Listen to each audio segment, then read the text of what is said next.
Alright, should be making a video, live video and such.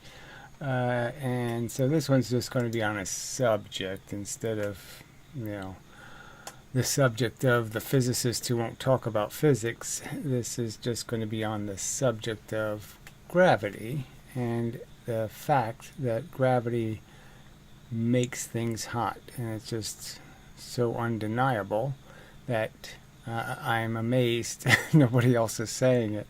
I really didn't think that all of physics believed the silly things they claim to believe regarding the source of gravity. I mean the cause of gravity, and the fact that they think that the Earth is hot because of old impacts or because of radiation, that somehow there's an endless supply of radioactive isotopes to burn, and that somehow the Earth's temperature could be consistent over millions of years, assuming some sort of furnace made out of nuclear energy, when the obvious consistent force is gravity and the pressure that it creates, the obvious pressure. Now, physics knows that pressure can burn something, so the math and science guy recently did a video where he just takes a little plunger and compresses regular air, and by compressing the air, changing the volume, accelerating the air molecules, he's able to burn a little piece of fiber. And I have pointed out that you could take two Newton's cradle type steel balls and smash them together, and if you don't allow them to retain or use their momentum and you force them to just stay connected to each other, they'll burn a piece of paper. And so obviously the collision is converted into heat, and that's what's happening in the center of the Earth. There's a bunch of stuff colliding, and it's converting the collision into heat. And so how could physics miss the obvious? And why would they miss it? How could they claim this other nonsense? So I guess defeating their arguments, is probably part of the argument, but I just don't, the argument is so bad that you're saying I probably shouldn't have to defeat it because it's just such a bad argument. So as pointed out, I mean, radioactive isotopes have a half-life, and there's no evidence that you create them by some process that takes place inside the geology of the Earth. So if you're not creating uranium and all you have is the amount that crashed into the Earth early on, you'd have to understand that the amount of it is decreasing steadily, and there's only a tiny proportion of those radioactive elements now that there were a million years ago. And so obviously it would take time for them all to get to the center of the Earth, to interact with each other, and that reduces their half-life, so they'd burn up even faster. So it just doesn't make any sense that you could have anything like a consistent temperature. And obviously, I would argue it's sort of obvious that the Earth must be a consistent temperature for life to thrive for as long as it has. It has to stay within a range.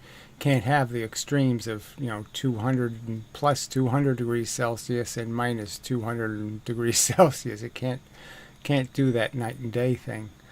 And part of what keeps the Earth stable is the fact that it does have a core that is radiating heat out to the surface and helping to maintain its liquid chemistry, you could argue.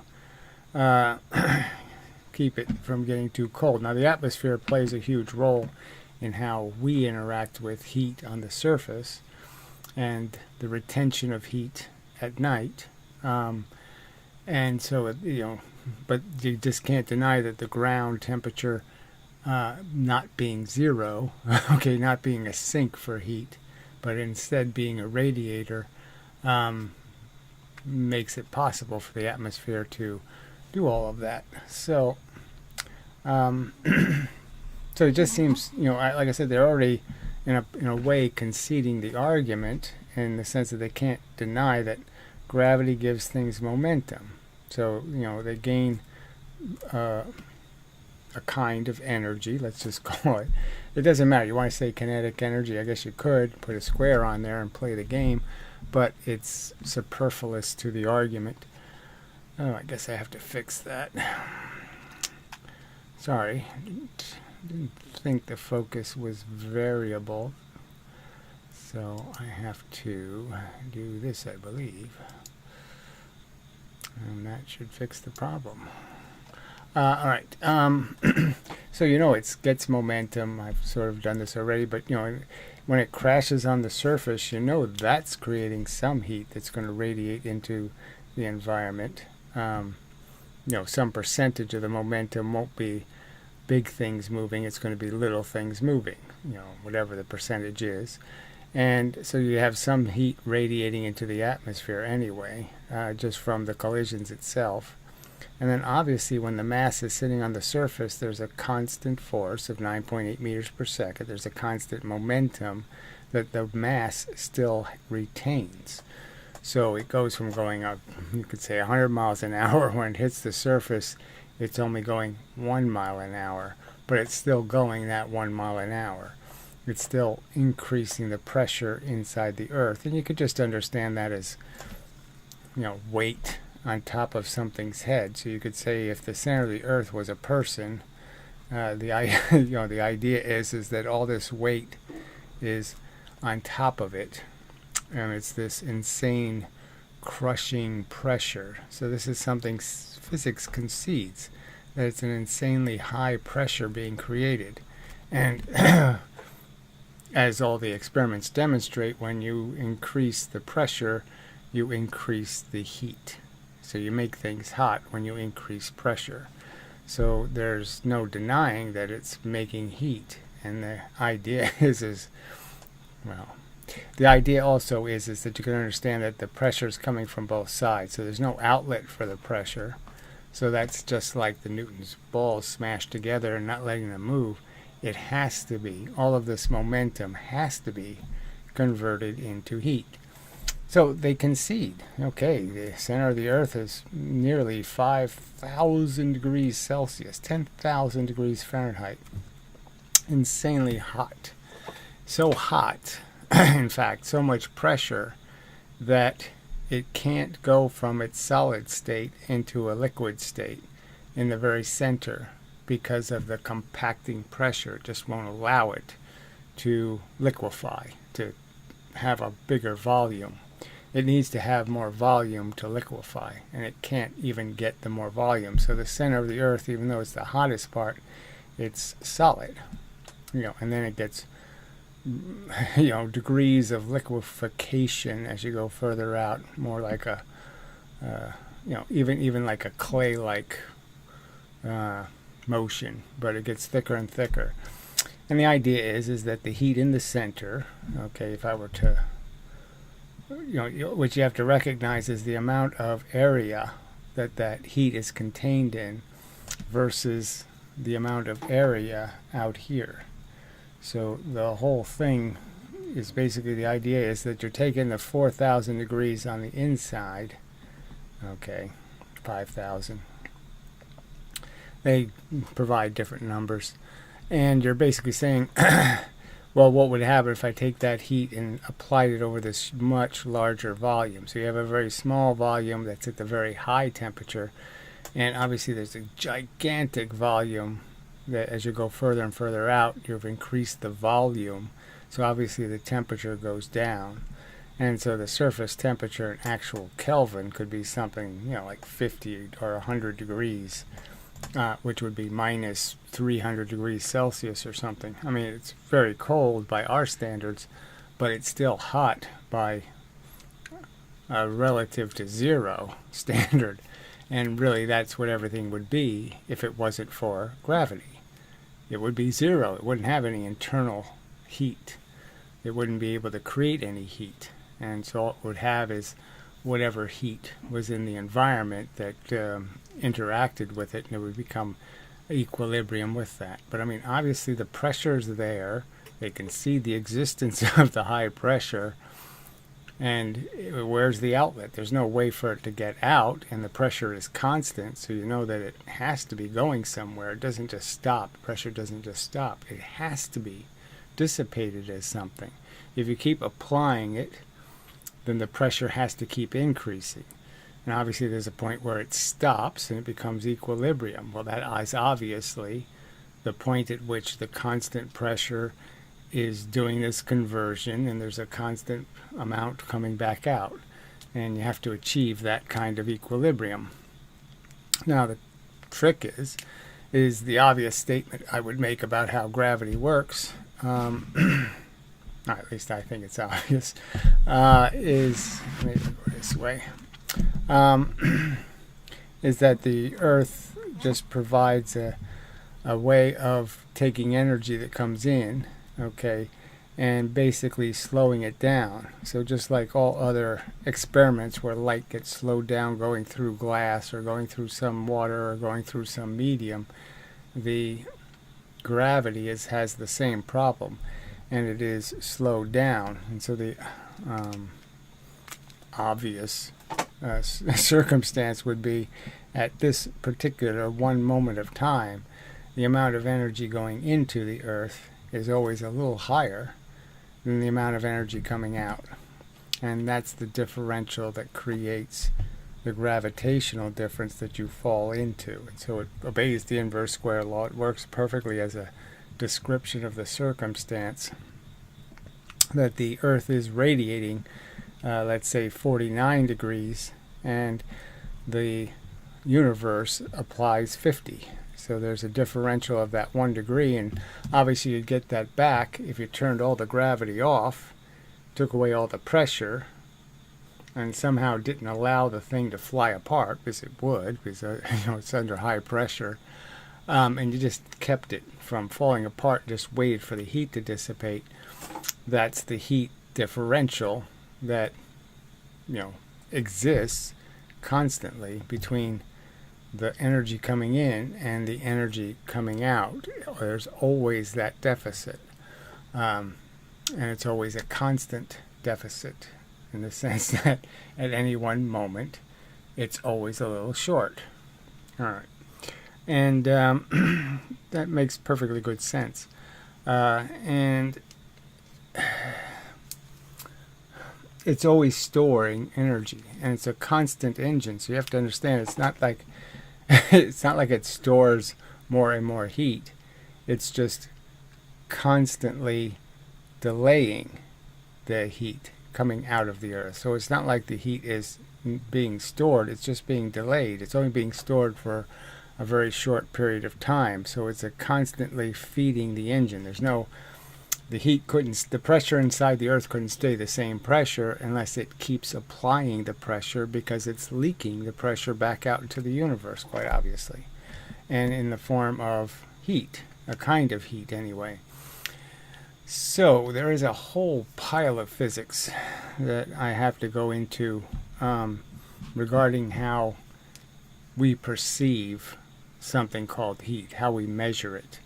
And it's not necessarily, there's a big difference between measuring how much infrared radiation is leaving you and how much actual heat is inside of you, or how much you're actually leaking into the environment.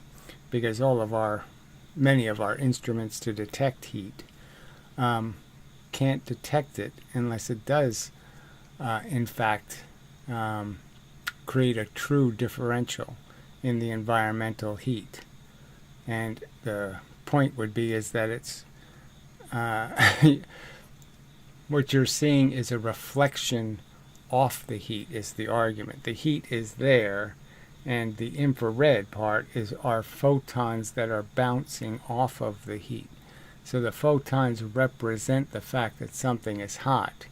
They aren't the heat itself, because they aren't the radiant energy coming off of the object. The radiant energy is obviously gravity, and we can't detect gravity.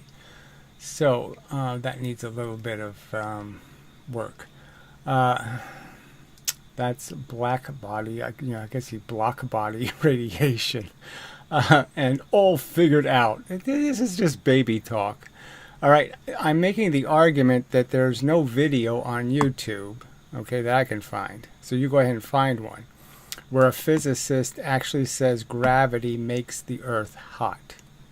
There's not a video that says that. Every single video says that the heat inside the Earth is 4 billion-year-old meteor impacts.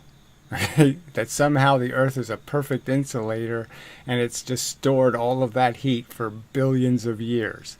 That's their silly theory. And then the radiation theory, which is, again, just, what are you talking about? Where are you making all this new uranium? How can you keep burning exactly the same amount of uranium for 1 million or 2 million or 10 million or 100 million or 300 million years? Obviously, that can't happen. So vortex, your 7 words, 1, 2, 3, 4, 5, 6, 7, 8 words, is not a refuting of anything I'm saying. It's not even really on the subject. Just bringing up black body as if they're magical things. Oh, it's a black body made hot by magical nothing. No, nothing can't make something hot. You have to somehow put the heat into it. And the whole argument is gravity is obviously putting momentum converted into heat into the Earth. It's just obvious it's creating extreme pressures, and extreme pressures create heat. So you go ahead and show me an experiment where extreme pressures don't make something hot. All right, heat would be an interesting subject to go into, especially in relation to gravity. Well, that's what I'm doing. So I don't know. When you're watching the video in some sort of time warp, yeah, that's the video I'm making. Yeah, I just people. All right, so I'll get to the more complex subject, which is how we perceive force in the universe. So the argument would be, as you can see it with these colors, the radiation hits me and only certain radiation reflects off of me.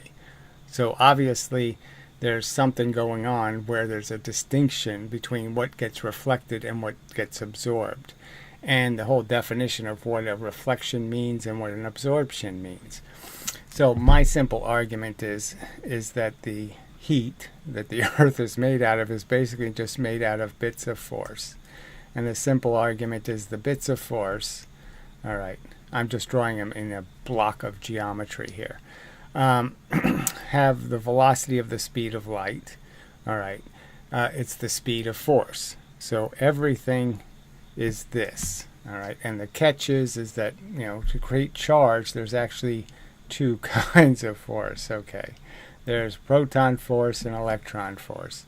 And so that makes it a little bit more complicated, but not much. And that's how you can create the inverse relationship between electrons and protons, is by simply having electrons and protons change or alter how much of that red force there is or how much of that blue force there is.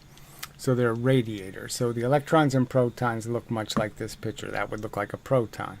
It just radiates proton force, and the electrons just radiate electron force. And but you really don't need to know all of that to get to the point where I'm going to make, okay, is that you're going to understand that the force it's capable of carrying a pattern. Okay, so that's a simple way of saying it, I think. So you can understand that it can be arranged in different ways. So I could have bits of force, okay, that are just sort of random. Okay, so they head for a location and they just hit into some sort of random pattern. I would argue that's gravity. Okay, that the force that doesn't have a frequency is gravity. And the force that has a frequency is also gravity. It just means that you've taken this, and by interacting with a surface, you're going to give it a more specific pattern. So you're going to turn it into radiation that will have by interacting with matter, it'll have a frequency. So you're going to take something that's chaotic, and the matter, because the electrons and protons are interacting with each other, they're going to produce that out, okay, as, so this goes in, okay, this is your in, the matter produces this out, okay, and we could call that infrared. And then that infrared hits an object, and so this will be the in here, okay, so this is the out, all right, and then that'll be the in, okay, to something that's warm. And if something's warm, what's going to happen to that infrared radiation is it's going to be, the frequency is going to be reduced. So now it's got a tighter frequency. And now it might be, it goes from infrared, it might go to red, visible red. And then it can go to the higher and higher frequencies that include all of the other colors that the light can achieve. Now, obviously, most things end up being an orange color or some kind of yellow color, and they don't really achieve that white color. It's because it's hard to create the very high blue that you need to add, okay, to make it white. So it's got all the reds, you know, it's got all the yellows, but it doesn't have all the blues, and so it doesn't get to a pure white. So black bodies, generally speaking, can't radiate purely white light because it's too hard to make the ultraviolet and gamma ray contributions. You would have to argue balance these frequencies. All right, well, it's mostly just the blue light. Yeah, it's just less of it. There's not enough of it to finish the palette of colors to make the real white color, so it stays a little yellow because it just doesn't have enough blue. So the simple argument is that it's all the same energy. So when the infrared gets turned into visible light, that is when you see the sun or you see a candle flame, the photons you're seeing aren't really ones being emitted by the candle. They're not photons created by the candle. They're photons that are being reflected off the heat of the electrons and protons jiggling. So the electrons pushing quickly on the surface. They're doing this a lot. So the hotter something gets, the more the electrons are doing this. And when they're doing that, they're pushing into a force and compressing it. They're blue shifting it. And blue shifting in this case means yellow shifting. It means you're going to take something that's not glowing in visible light and you're going to make it start to glow in visible light. The faster you can get those electrons to move, the tighter that frequency gets. So you're really just saying that in the process, this is all the same energy that was already in the universe. So this is energy that's already flying around. You've changed its pattern. You've created this frequency, consistent frequency, let's say. So you could still almost understand this as a box idea. You know, if I had little beads in a box and they all had a direction, okay, and then I just let them bounce around in the box and I set them up in a random order, they would start to create patterns because of the distance they would bounce off the box. And so there would be points, there would be resonant frequencies that automatically create that based on the size of the container. So we sort of already know that from musical instruments, that it's just about the size of the container that tells you what frequencies you're going to resonate at, where the energy will always add. Okay. And there'll be other frequencies that are opposite that adding function, and so those frequencies turn into heat and diminish, and the frequencies that oscillate in that pattern are the ones that are kept. Okay, so it's like a filter, and that's what's creating this frequency. And then once you have the frequency, like in the radio, microwave, infrared, you can take that frequency, bang it into something that's hot, and it will compress that frequency even further and make a photon that's visible. And that's what you're seeing. So when something's radiating infrared, or it's radiating visible light, the radiation itself isn't new radiation, okay? The heat isn't the new radiation. The heat you see, the infrared radiation, is a reflection of how much energy the gravity, this force, is created. So this force creates it. The chaotic force creates it, causes there to be force in the environment. And that environmental force, okay, can be trapped inside the object through gravity. Okay, it's going in at going the speed of light. It goes through the earth much slower, so there's a bunch of stuff moving matter. That stuff is all chaotic, and it, okay, ends up vibrating atoms like microwaves vibrate water molecules at a resonant frequency. That creates energy leaving, okay, that was the same energy that came into the earth as gravity. It's now going to leave, okay, and it's going to leave in some form of radiation, and that radiation is going to end up being converted, okay, into a higher frequency by anything hot. And that's what we see. Yeah, I think that's a pretty good explanation. So that's the more complicated part, is that you have to understand that all things, the radiation that's that's the real force that's in the environment, okay, is chaos. It goes into an object and gets some of that chaos gets taken out of it and creates some pattern, okay, and then that pattern ends up being modified, okay, by interaction with the environment, and that ends up creating what we see, okay, as the amount of heat something has. So we're really just seeing how much gravity it has, how much gravity is inside of it, because the more gravity that's inside of it, the more stuff is jiggling, the hotter it's going to be. So we're seeing its temperature when we see the infrared radiation. We're not seeing the actual radiation that was gravity.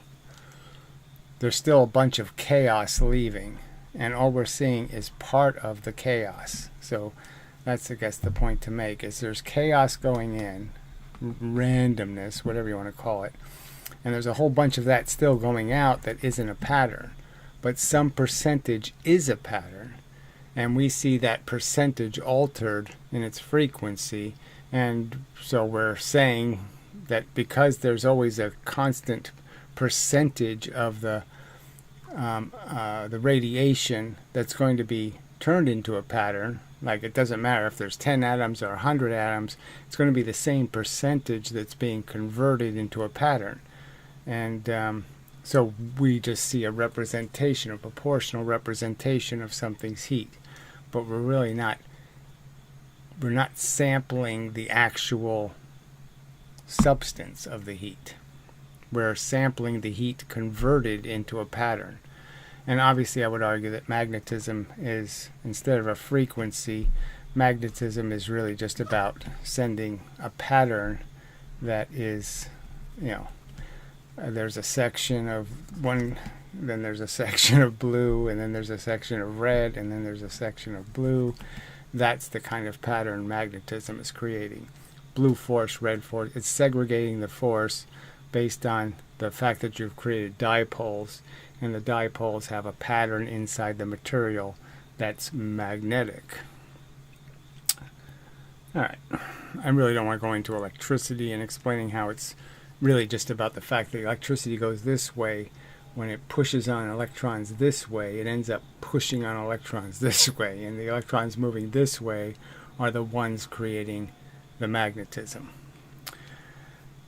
Because they're changing how the atoms look.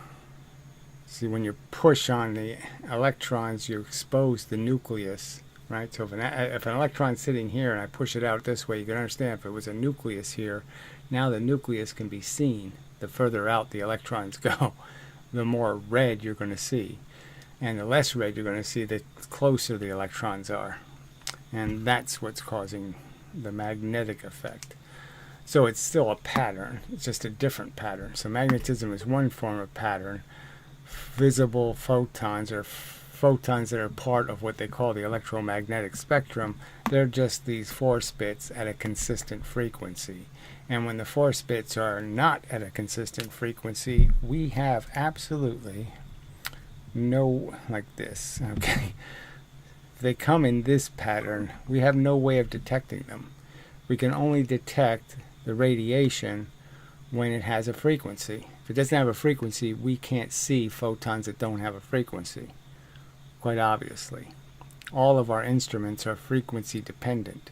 There's no see every kind of energy that exists in the universe. Now, the only exception to that rule, I would say, is that a photon multiplier tube might actually be able to see broken photons, because you have to super cool it, to prevent it from seeing all kinds of photons, even though when it's in pure darkness.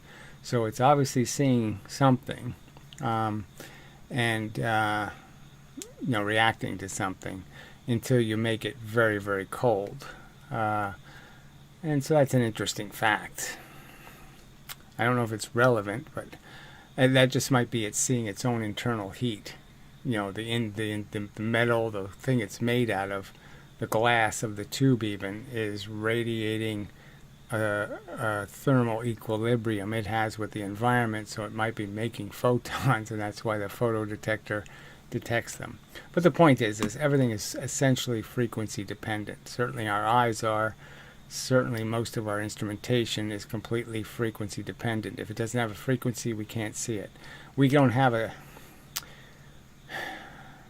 I don't think we have any instrument that can just measure the whole range of any radiation, like any radio.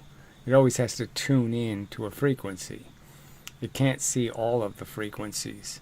And the only way it can see multiple frequencies, it has to create a separate tuner for each frequency. And obviously that's it's technically impossible to see all frequencies because there's like almost an infinite number. You can have 97.55555 forever. You can have decimals of frequency that could be very, very slightly different. And obviously there is that difference. If I send out radiation at 500 nanometers, I could be sending out some that's 500.0000000, 40 zeros and then a 1, or a 2 or a 4. So some of them will be excluded because my device can only tune into one specific frequency. So anyway, it's part of the argument that we can't see gravity because it isn't coming in a frequency, and that's the only reason why we can't see it, is because it's not in a form that our detectors so far are capable of collecting. We can't collect the raw thermodynamic heat of the universe, just as we can't make an absolute zero because we can't extract gravity. We can't prevent gravity from applying pressure to something. We can't make an insulator or a shield that doesn't allow gravity to apply a pressure. So without that mechanism, there's no way to create a thermometer that can detect the universe's temperature, because we can't make something cold enough. Our thermometer is always going to be the temperature of the universe, so we can't escape the problem. If the universe has a temperature of 50 degrees Kelvin, well, we can't go any colder than that. It's just not possible. They can think they're going colder, but they can't. Because they can never test their thermometer because there's no place to go that's colder, because the universe is hot everywhere. Why is that on? I don't know. Stop doing that. You there. Alright, so that was okay-ish. Alright, so let's re-emphasize the point. The point is, can anyone find anything on the internet? I mean, talking to the people who watch this video in the future, I suppose. Any reference at all to any other person on this planet who has recognized the fact that gravity creates the pressure inside the Earth? So I can't even tell you how high the pressure is, right? It's like 1,000,000 Teslas or whatever. There's a word for the pressure.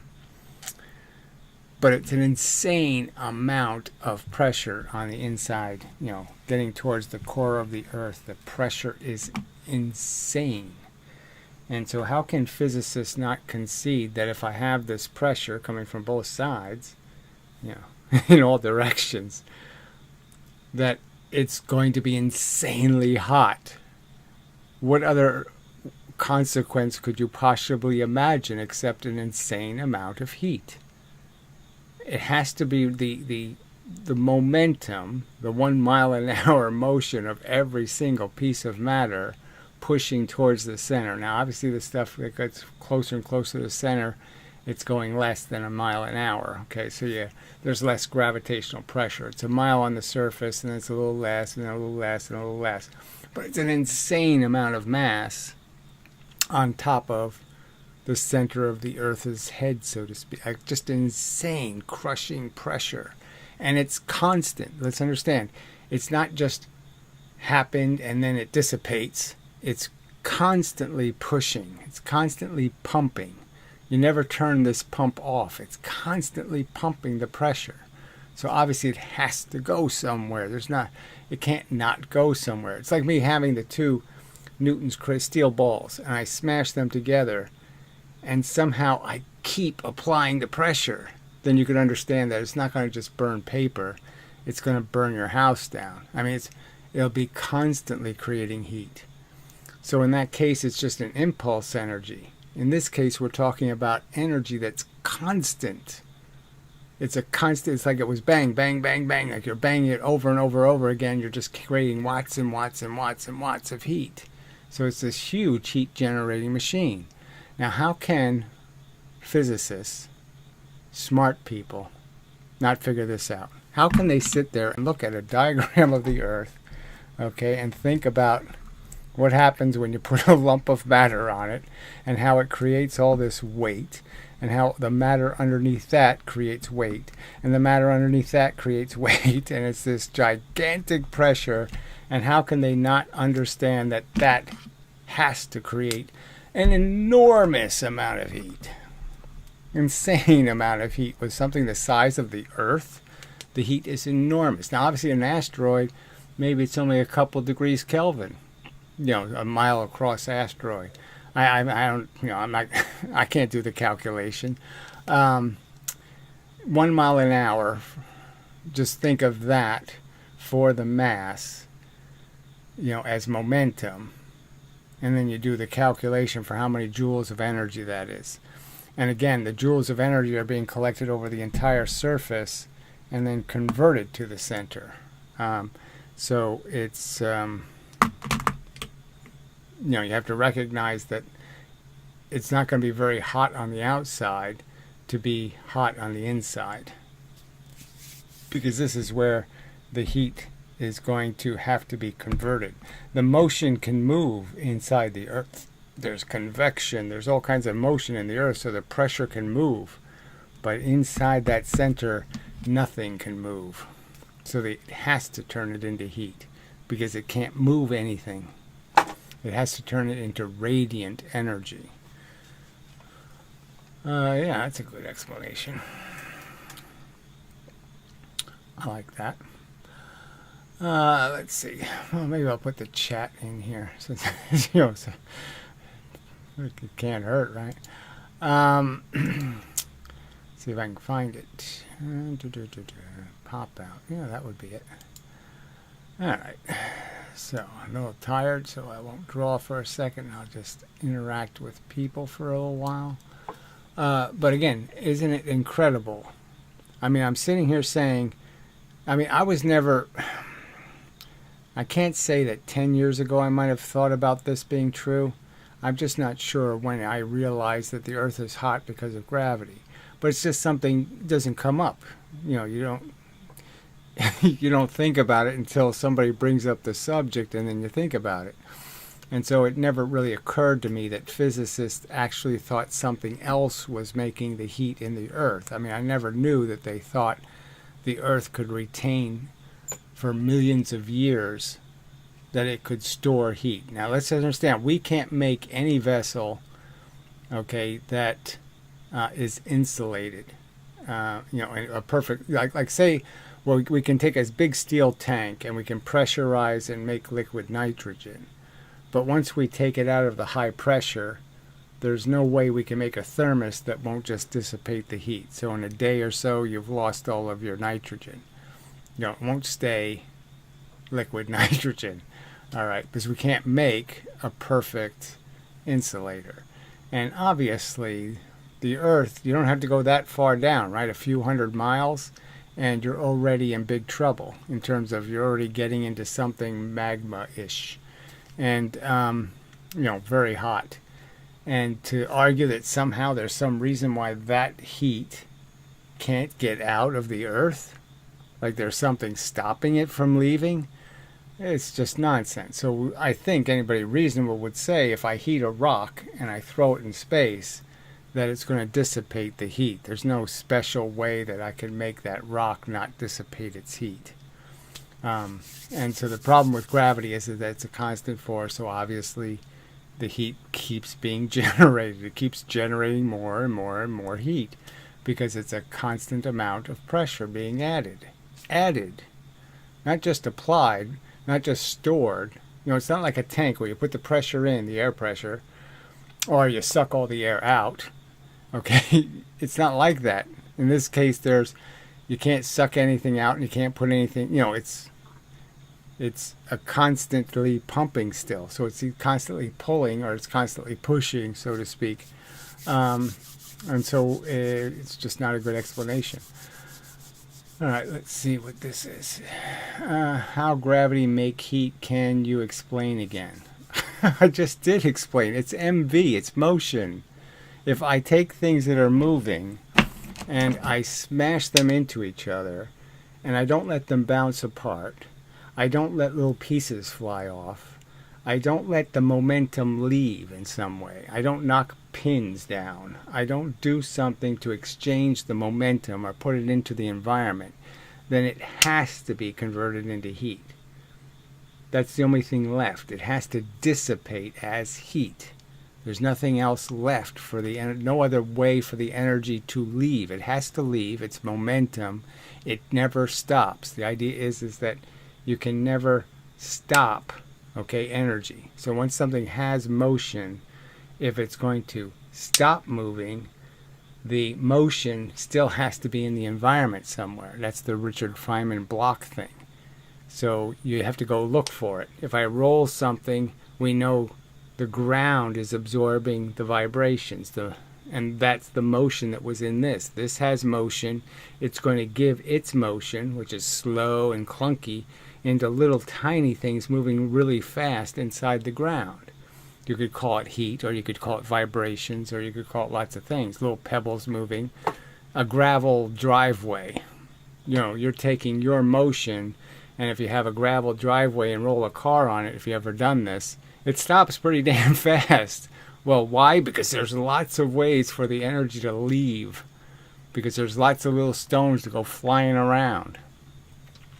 So that's the basic argument, is that all the pressure of all the masses still moving all the time. They're constantly being hit. The ones on the surface are getting hit with 9.8 meters per second. The ones halfway down are getting hit by 3.7 meters per second. They're all getting an amount of velocity, and it's all in one direction, right towards each other. Right towards each other. And it has to leave as heat, because there's no way it can shoot anything. It can't, there's nothing to throw. There's no other way for the motion to leave except in the form of radiant heat. That's why it explains the hot stuffs in the core of the Earth. Well, it's not really great, man. These are really... Okay, I know it's late, so I'm talking to Europe or something. So yes, this might be a lot of second language people. But these are really bad sentences. All right, so what is this life? Let's see. Will the heat in the core dissipate over time? Well, of course, that's the whole argument. There's no such thing as an insulator. I'm just saying, we can't make one. You really can't make a perfect insulator. There's just no way. We can't make a bottle, put heat in it, and then put it in space, and the heat stays in the bottle. We can't do that. Because even with a vacuum and all kinds of different mechanisms, it all turns into radiant energy, okay, radiation. And the radiation will eventually leave, and it will eventually have all the joules that you put into the bottle. So whatever joules of energy, however many watts you have in the bottle, the vessel will ultimately radiate all those watts if you put it in cold space. Now, obviously, there's no place, in the universe that's perfectly cold, and that's the whole argument. The universe is hot. There's a lot of stuff flying through the universe that has momentum. All of these force bits, your cell phone calls, all kinds of the gravity, your cell phone calls, the magnetism, all kinds of stuff is radiating through the universe in the form of photons we can and photons we cannot see. And that is heat. And that's what's creating the heat engine. That's what's creating the differential. There's more heat on the outside than technically there is on the inside, because when the force is pushing matter, it's going slower.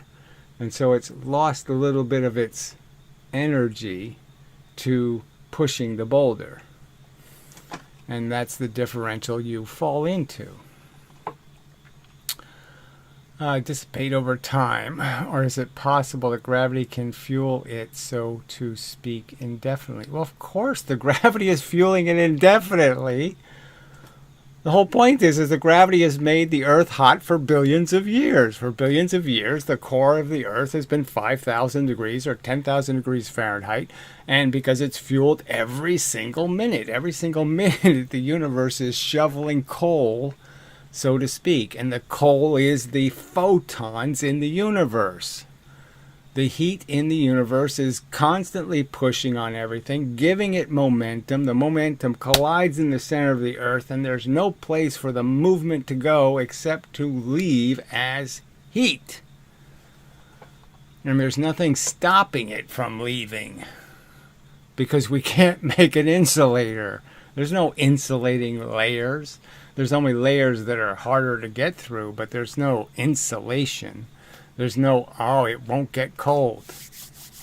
Again, we can't put heat in a bottle, throw the bottle in space, and the bottle stays hot. It can't happen.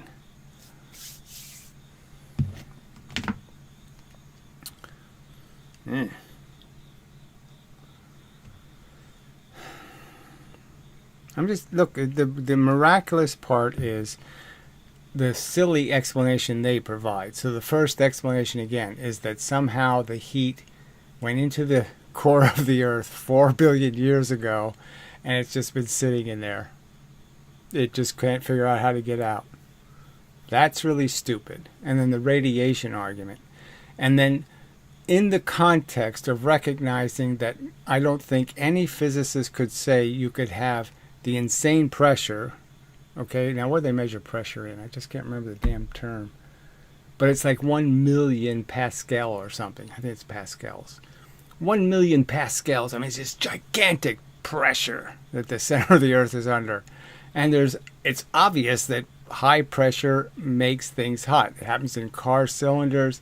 Happens all over the place. There's just no denying. You decrease the volume, you create a whole bunch of movement, fast movement, pressure, mass moving velocity, and you're going to end up, momentum, and you're going to end up producing heat. You can't evade it because the momentum can't die. I mean, it's impossible for energy to die. You can't kill energy. I just can't believe that physicists don't believe in the Descartesian description of reality. that the universe is essentially an insulated bubble, and all the energy is stuck in the bubble. And so all it can do is be reused, constantly reused, constantly reused. And gravity is your reuse engine. It's taking discrete tiny energy, giving it to big things, like the moon is falling towards the Earth, right? It's moving towards the Earth. And if it wasn't for its orbit, it would crash with a huge impact and create continents, right? That's how the continents got here, by the way. It's that the moon already did this. And this is a huge amount of pressure, a huge amount of heat. It's just so obvious that that's the mechanics of the universe. So the heat pushes, okay, in the differential. Less heat is coming out of the Earth, a little more heat in the outside universe. It pushes the objects. The object hits and creates that heat that's missing. And that's the engine that keeps the whole thing running. So this is one of these assholes with his little laughy con. Isn't that cute? All right, so I don't think heat inside the Earth is related to Earth. That's pretty funny, right? Because many other planets don't have molten magma. Prove that. So what's your example? All of the frozen moons of Saturn, it is... physicists will concede they're colder on the outside than they are on the inside. It gets liquid when you go deeper. There's oceans of liquid methane and water and different things on those moons. Absolute stated fact. Now, I'm certain that Mars has internal heat. So obviously Venus is almost on fire. So your point is just bullshit. So you go ahead and tell me how you measure the heat. Okay, when I just pointed out that you can't measure gravity, and gravity's causing it. And all you can measure is whether the surface is hot. You can't measure the gravity actually exiting the object unless you already have a frequency hitting the object.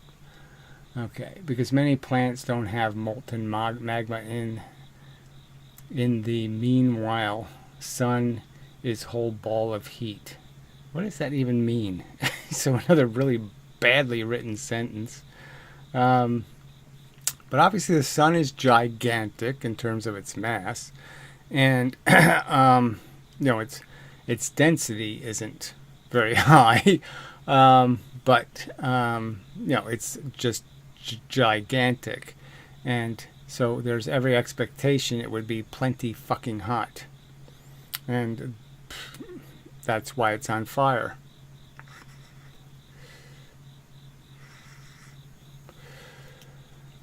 Yes, they all have, I'd say that, look, I mean, again, we can't measure, inside an asteroid or inside something. So it's really hard to say, okay, we can see the heat because we can't see it if it radiates in some other form. Then, what's the best example? I think that still, you take an infrared picture of a planet and it's going to register some heat. I don't know, it just has to. It doesn't have a choice. They measure, look, the darkest place on the moon, inside a crater on the backside of the moon, they say that temperature is 50 degrees Kelvin. Well, they say it's 37. And they say the coldest place on Pluto is 50.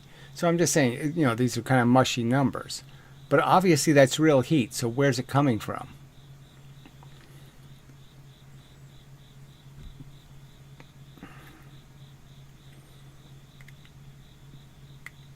I mean, the atoms have to be vibrating, so something's vibrating the atoms for us to see the pattern. All right. But I'm just saying, how do you deny, I mean, how do you even argue against this? I just don't get why you would argue against the idea that pressure creates heat and that obviously gravity creates pressure. How could you miss that part? How could millions of scientists, millions of kids going to high school and then going to college and doing science, how they can't already know that that's unavoidable. If I have pressure going into a vessel, and there's no outlet, it has to leave its heat. There's no choice. If I create momentum in a collision, there's no, and if I don't let pieces fly out of that system with motion, then it has to leave its heat. How could you not know that?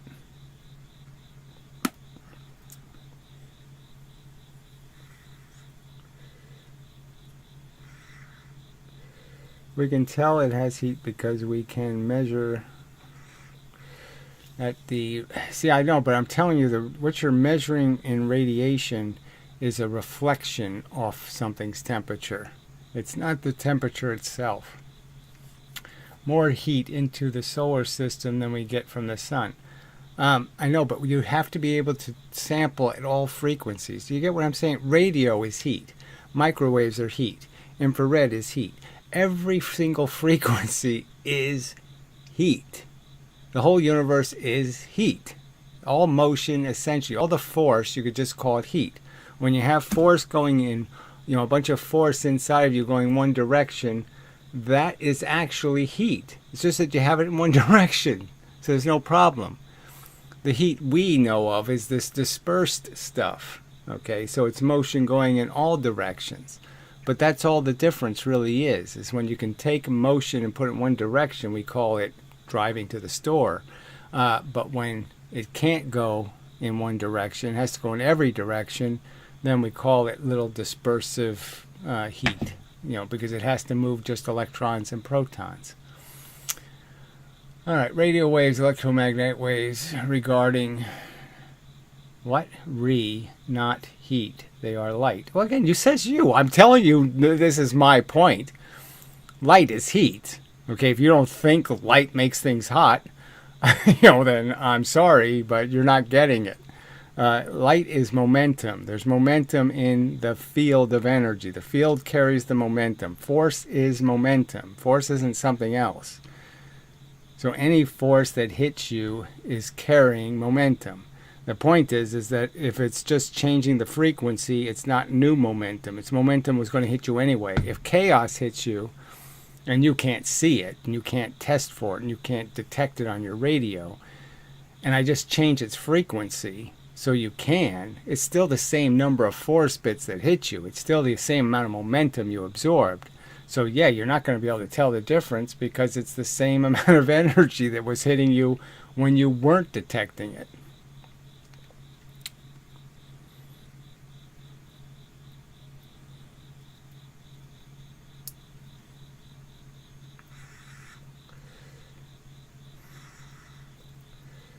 What do you mean it's internal heat, though? What does that even mean? God damn, that's just so fucking stupid. Light does make things hot. It is internal heat, though. What are you talking about? You just said the light has to come from the outside, doesn't it? We can't generate the light, can we? Am I generating light right now? No, I don't think so, jackass. I think I'm reflecting light, fucker. God, that was dumb. But you keep saying so. Okay, I'm saying that there's nothing logically backing up your argument. So your argument is vacuously insane from my perspective because there's absolutely no reason for me to call it something else. How is it distinct from momentum? Exactly tell me how photons or anything moving the speed of light is distinctly different than momentum. And momentum is heat. Momentum causes pressure. So there's no point in saying it's not heat, because it is, because that's all you can convert it into. That's the whole entropic principle, you dumb fuck, is that all motion ends up turning into this little stuff moving, faster speeds. And my whole point is that, yes, and that goes into the universe and ends up recreating big stuff moving slower speeds. Dumb fuck. God, you're just so stupid. I am sorry I lack in some information. If you use another emoticon, I think I'm going to put you in a timeout, okay? Because I don't know what that fucking little crappy yellow shit means. What is that shit? Anyway, They have no... Say, fuck you! You say they have no weight. Oh, except they apply pressure. So there's no weight, but it applies pressure. Somehow gravity pushes things into the motherfucking earth, but it didn't do it with weight or pressure. Fuck you. God, you have no evidence for that horseshit, fucker. Just as you have no evidence that the Earth stored 4 billion year old meteor impacts, or that the Earth has an unlimited supply of uranium to burn. Guy, fucking piece of shit. And look at this. Look at this. 3-word sentences over and over again. Fuck you. They weigh nothing. Momentum is mv. I just said that. Mass times velocity. What the fuck is that shit? Yeah, you can just fuck off, asshole. We don't need that crap written in the chat. Who the fuck was arguing that momentum isn't momentum? I don't think anybody was doing that. Useless turd. Time waster.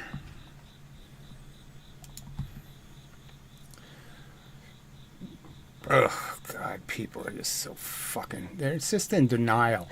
I mean, how much simpler can you make the motherfucking argument? Your obligation is to explain to me how there could ever be 1 million pascals of pressure constantly being applied to something and it doesn't get fucking hot. That's your obligation, fucktard.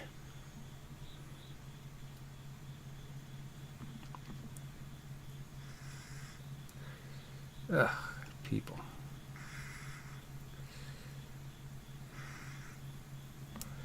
Why bother attempting communication? Ugh. They're just all religious kooks. They just believe because they were told to believe.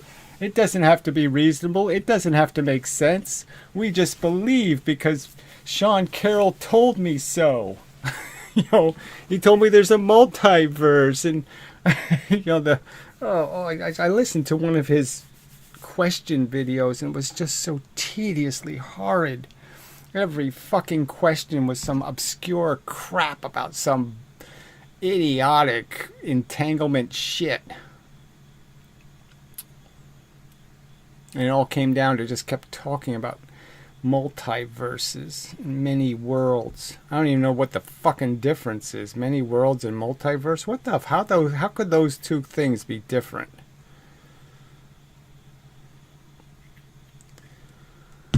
Oh God, I hate it here.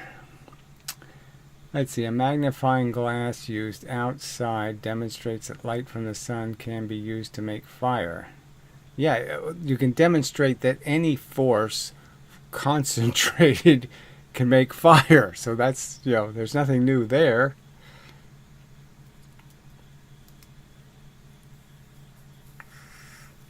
I don't know if that gets to the point I'm making, but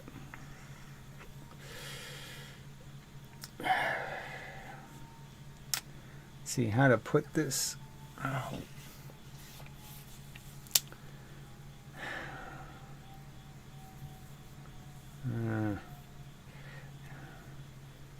I guess you could argue that a magnifying glass is breaking the inverse square law. So in a sense, it's taking something that's here in the cone, and it's not allowed to spread this way, and instead you're focusing it that way, so the space around it must be absent photons, right? They're missing.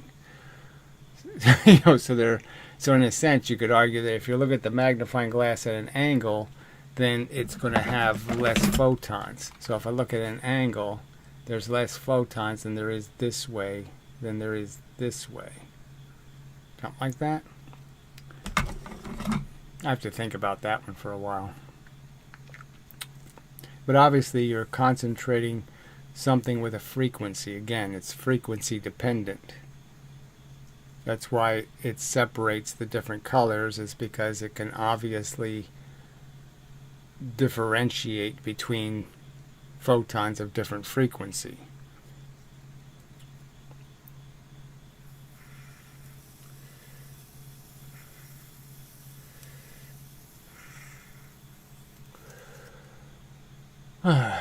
Okay, we can prove gravity makes heat just by this. So I guess you're implying that the magnifying glass proves that gravity makes heat. I would prefer to find a better way to prove it, I guess, in the sense that I think the more cogent argument is that nobody can deny that gravity creates momentum, that it's a constant force, that if I was to apply a constant force to a scale, that force holding the scale in that position would obviously be considered gravity. Now we know this is work. We know that I'm applying pressure and a force, so it's essentially a constant momentum that I'm applying, and that's what the Earth is undergoing, is this increase in pressure. And that huge amount of pressure constantly applied has to go somewhere. And the energy of it, the momentum, is a constant amount of new momentum. Just me sitting here, every second, it's 100 joules of energy going into the ground. Every second, 100 joules, 100 joules, 100 joules, 100 joules, 100 joules. Every second. I mean, so where's it going? Does it just disappear? Of course it can't just disappear, so it has to be coming back out.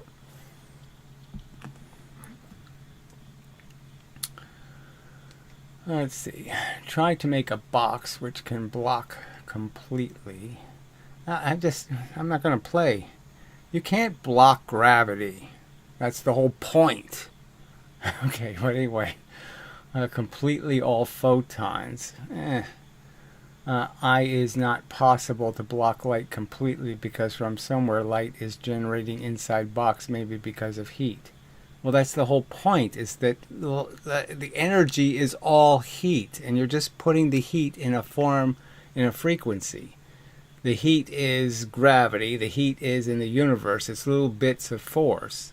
And if they're in a frequency, then you can see them. If they're not in a frequency, you can't see them, but they are still heat. All right.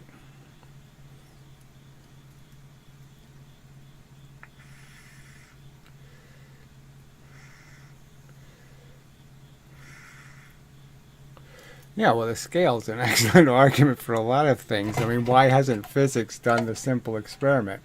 Let's see how fast I have to move to hit the scale and weigh my weight. So, let's put me on a pendulum and have me bang into the scale, and we'll see what velocity I have to weigh my impulse weight. The fact that physics hasn't done that experiment should shame all of you defenders of science, because it's just so obvious an experiment to do. It makes so much sense because it'll tell you exactly what your momentum is into the Earth. I calculate it to be 1 mile an hour. Okay, so you want to, that's how, and so 1 mile an hour is 1 centimeter. So if I lift you 1 centimeter and drop you, you'll weigh twice your weight. And if I lift you 4 centimeters, you'll weigh 4 times your weight. That kind of thing.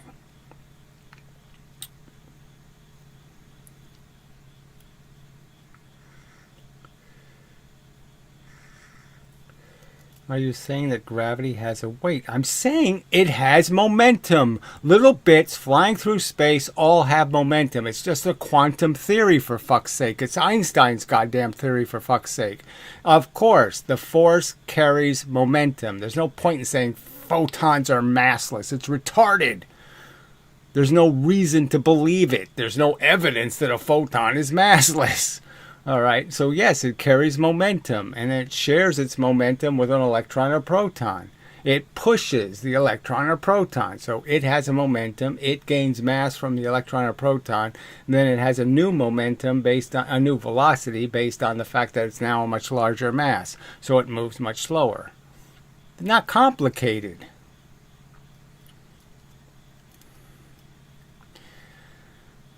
All right, I just joined. Well, I know, but frankly, I got 10 years of videos, thousands and thousands of them, and I have a website right below here, Draft Physics. So maybe before you just make noise in a chat, you ought to do some research and find out what exactly it is I'm saying about all these subjects. Now, this particular video is just one simple subject, and the simple subject is, does gravity create insanely high pressure. And does insanely high pressure mean it has to leave its heat? Now, is that true or not? Is the Earth heated by gravity? It's just so obvious an answer. Yes. There's no fucking way it can't be.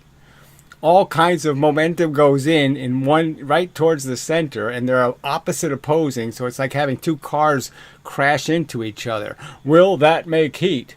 Well, yes, if the cars can't bounce off each other, it has to make heat. If the car parts can't leave, then it has to make heat.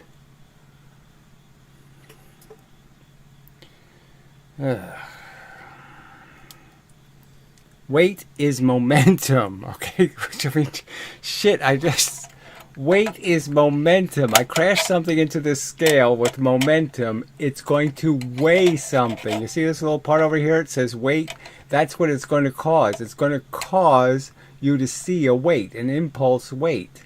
So obviously, momentum is weight. You measure it with the same fucking device. Oh, shit.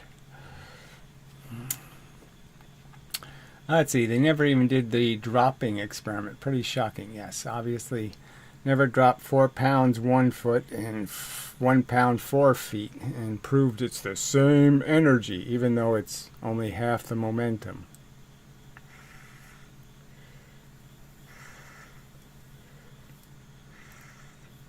But this isn't the MV squared video. This is just gravity.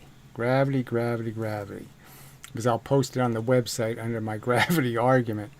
I guess what I should do is just to make sure that we complete the story. Now, obviously I'm arguing that this is essentially very much like a Lissasian gravity theory. It's a particle gravity. All right, that was originally invented by Fadio. Newton liked it for 4 or 5 years. But I think they all agreed that, oh, wait a minute, if you have a particle field that carries momentum, so it's ultramundane particles is what how it was stated. Okay, so you have these little tiny ultramundane particles. They are very, they're capable of going through matter, okay, and missing the matter. So it was almost like very insightful in the sense that they were already sort of aware of the concept that you could create some. Hey, how come I can't move this fucking box? Oh, it's because your mouse is in the wrong place, shithead. Yeah, that's why, you dumb fucker. All right, so anyway, so it's ultra mundane particles, and it's just this idea that the particles, some of them get occupied going through the thing, so therefore you create a shadow. Some of them are shadowed. And that's why there's a differential and things crash into each other. And it's perfectly reasonable, except for this idea that any time you would travel in that field, okay, of force, that you would move into force in one direction more than you'll move into the force in the other direction. So obviously if I'm going this way, I'm going to hit more force is the theory. Now, what I have explained or shown, and with the simulation eventually, if the guy ever finishes the damn thing, anyway, is that if you do these calculations, that is, you have an object and you just have simple rules about reflection. So if the object is already moving, then both pieces of force reflect. If the object isn't moving, then the force sticks. And with those simple rules, you could understand that it doesn't matter if I move something, if I put one extra, and so this is a constant supply, just recognize. So there's 3 per second coming into the field. So I can't change how much is coming in. All right. And I just add 1 extra, just 1 extra. All right, well that 1 extra wipes out one of these, right, when you move into it earlier. But guess what? You now have 4 on this side that you haven't used against the 2 on this side that are left. Obviously you're going to just keep redoing the extra piece of force. You can't undo what's on this side. So I made the analogy, if it was buffaloes and there was 5 buffaloes on this side, 5 buffaloes on that side coming towards me, and I move into the buffalo sooner, I can't change the impact with me and the buffalo, right? Especially if the buffalo is moving the speed of light and I'm going 3 miles an hour. It's not going to matter whether I hit the buffalo here or I hit the buffalo here where I'm moving. So we're talking about a speed of light force, blah, blah, blah, blah, blah. It can only leave at the speed of light. So I can't have an interaction where I add energy. I can only have the interaction. And the fact is, if I have the interaction sooner, I haven't changed anything. Because it's just a certain number of things on this side that are going to hit me. They're going to inevitably hit me. And these over here are going to inevitably hit me. And how can hitting them sooner make any difference? It can't. So if I add one extra on this side and I don't add an extra one on this side, it'll just keep doing this. It'll go, stop, go, stop, go, stop, go, stop. It'll just keep doing that because you can't change the absolute amount of force. And until I add an extra buffalo on this side, I can't stop. It'll just keep going until I add an extra buffalo. Then I'll stop. And so there is no drag problem. And so that's another, wow, all the big giant brained physicists couldn't figure that out. You know, that if you're fair to the argument, which was if you're fair to the Lissasian model, which is the force bits are ultramundane and they have velocity, if you're fair to that model, it's just an absolute truth that moving into the force sooner can't change how much force there is. It can't change how many collisions I'm going to have. I'm going to have exactly the same number of collisions. So it's moot as an argument. It's been destroyed as an argument. All right. Let's see what we got here. Cameron McKenzie. Let's see. All right. Oh, fabric of space-time comment. Well, that's so hilarious. Anyway. Let's see. So if somehow the fabric of space-time, so there's no such thing. It's baby talk. There's no fabric. There's no bent, curved piece of crap where you use gravity to explain gravity. You know, so go ahead, be deluded. Became more rigid enough. The planet can't create the pit hole and stay just on the, I don't know, not creating that curve, so it does not have heat. It's all baby talk. There's no fucking bent anything, all right? If you think time is a dimension, then you're retarded, because there's rules to the definition of a dimension. Dimensions all have right angles to each other. The 3 dimensions follow that rule. There's no place to make another line that has right angles to the other 3 lines. There's no 4th fucking dimension. Time is just a function, you dumb fucks. It only exists because light isn't instantaneous speed. If photons moved instantaneous speed, then everything would happen all at once and there'd be no universe. But there is no instantaneous speed. And so that's why there's time. But it isn't a bendable fucking thing. I just can't believe people believe this crap. This holy ghost. This is the Holy Ghost in fucking pink panties. It's disgusting. Ew. Ew.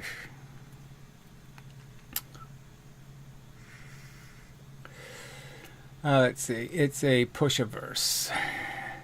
Yeah, it's not a pervertiverse, okay? It's not some silly averse where I am just going to make up some bent thing that creates free energy. Can't you understand that you can't just say bent geodesic or bent fabric, because it's making things move. Things that move need some mover. A mover has to make things move. Nothing can move for free. Pins don't knock down because nothing hits them.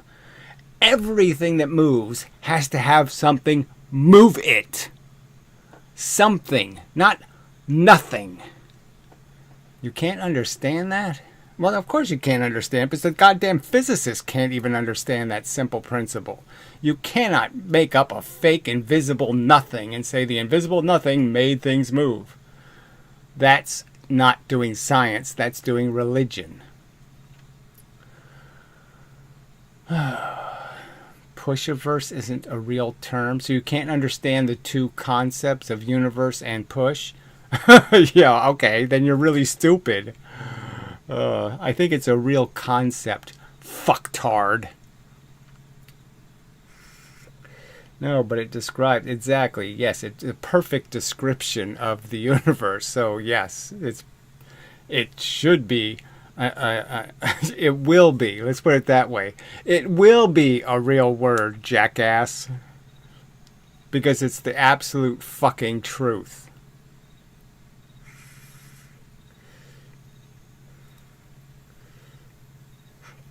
Pushing forces don't sound like magic. They look like magic. You can't imagine one. Oh, here, I have something over here. And now it will pull on this thing over here. It will pull on it. Push, I can draw. Push is, it moves and it hits the little fucker. Push is easy. Pull, impossible. It has to be magic. It has to be bullshit.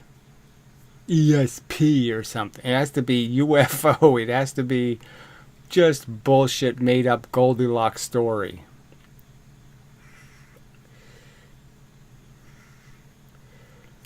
Oh, Cameron, are you too fucking stupid?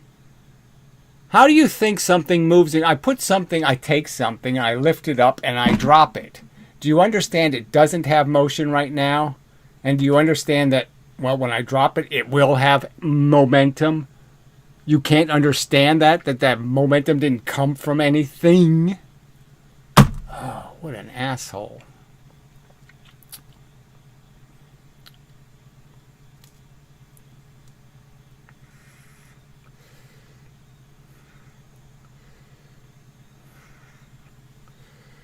It's rational just to recognize there's no mechanical pull.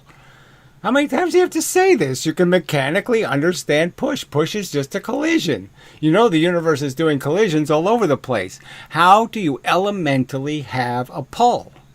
There's no collision. There's nothing like a collision you can describe that would be a pull.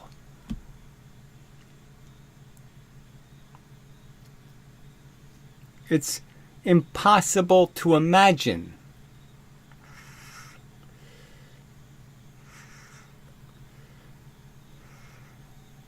Oh, you're just too silly. So he's arguing that this makes this fall down. So going up somehow made it go down. No, that's not you. That's not a force, jackass. Oh, I just amazingly stupid. This is like saying that the boat on the side of the Mississippi River has energy in it. Yeah, no, it doesn't. It doesn't have anything until you put it in the fucking river, retard. It's not moving. Ugh.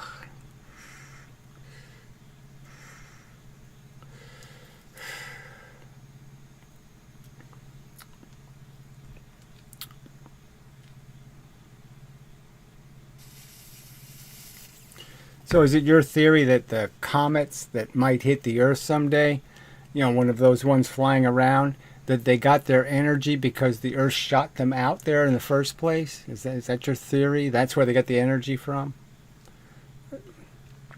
Too ridiculous.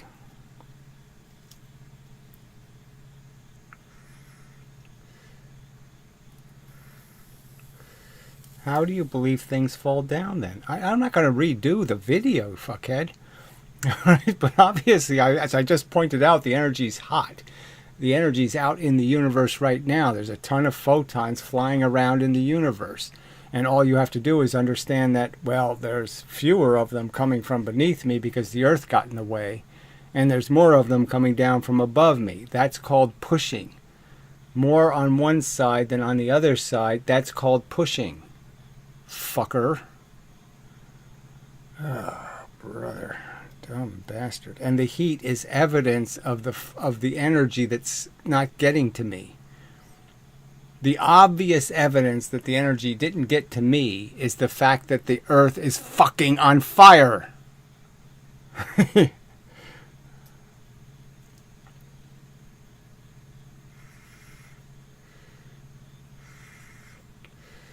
Yeah, Gilbert, you're just not scoring any points with me.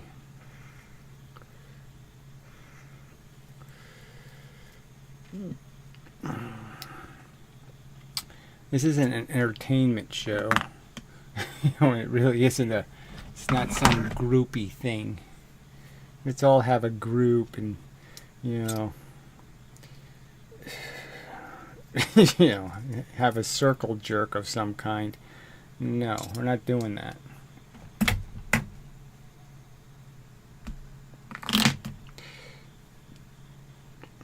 I mean, I can't say that I just couldn't give a shit if you're back, but the truth is I probably couldn't give a shit.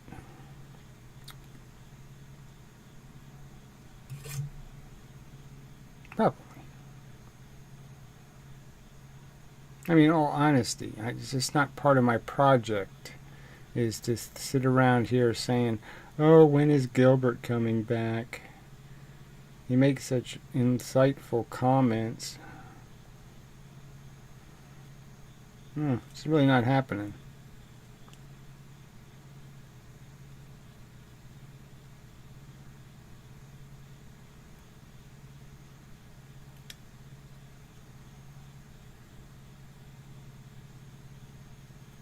I mean, you're just not earning a great reputation, that's all. I mean, it's 80% of your comments are not on the subject. They're on some kind of your agenda thing. It's not my agenda. Obviously, I'm making the video, so it should be my agenda. I mean, you could make a video or do a live room, and then you could just talk about crap and shit and nonsense. And that's your business. Don't expect me to show up, but yeah, it's just, if you're gonna smear yourself on my agenda, I would like you to smear yourself in some constructive way. You're not getting peanut butter on my chocolate, you're getting like banana peels on it.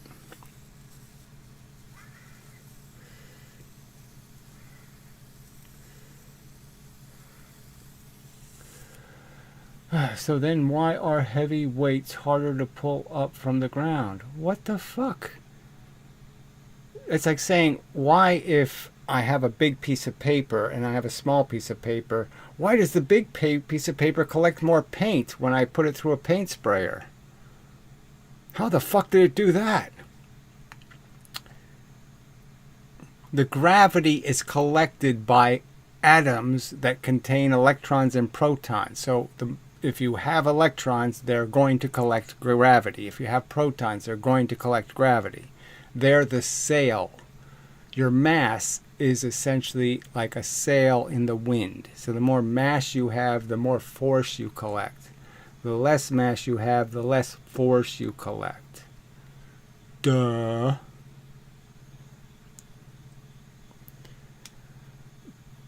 Alright, look, Gilbert, I don't really want to time you out, but I really don't want you playing this little bullshit game you're playing of I'm just going to make chat. Okay, I'm really not interested in irrelevant, nonsense, bullshit, shitty chat.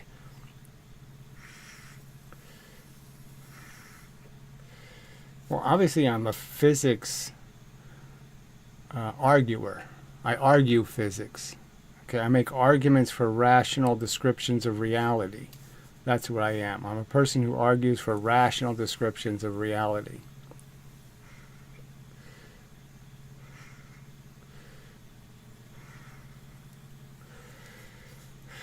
No, I'm the only rational person on Earth.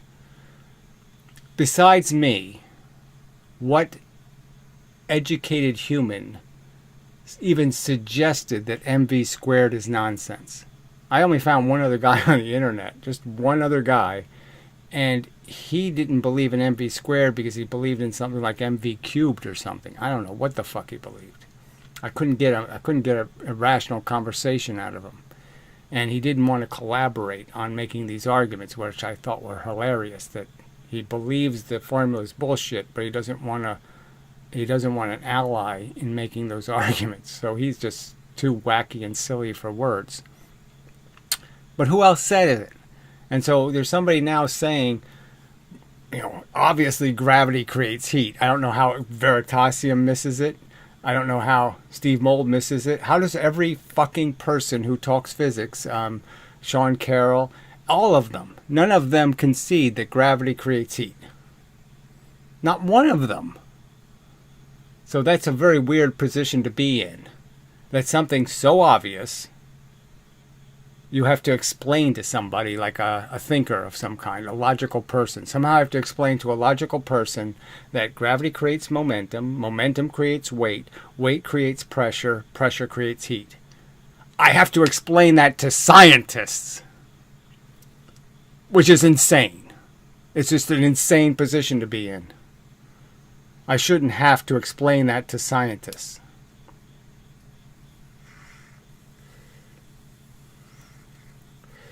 I'm watching my rational rotational motion lectures and find out you. Boy, there's nobody can speak English here.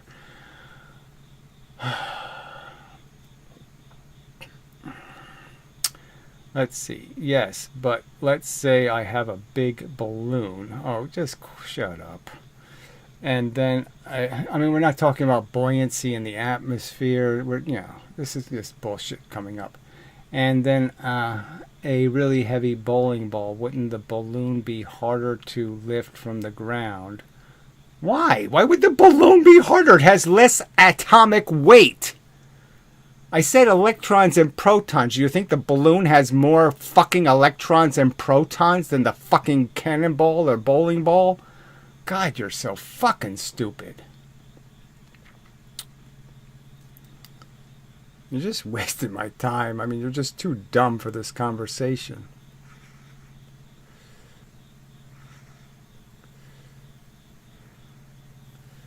Just too stupid. It's not about size. It's not about profile. It's not about density. I put one fucking atom next to the moon, and I give it the same velocity as the moon.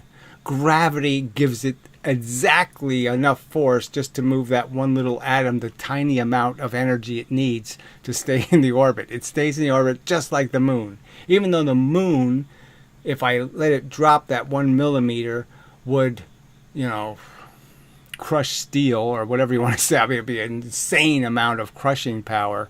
Obviously, the one atom can't do anything. It's not gonna. It's a tiny amount of energy it's collected. But it's just a fact. Gravity sees you based on your mass and gives you energy based on that mass. It's just, again, the paint spray argument. I put a tiny speck in the spray and I put a giant piece of paper in the spray. Obviously, the paper collects a ton of fucking paint and the little tiny speck will collect almost nothing. You can't figure this out. I put something in a river and based on its size, the size of the boat.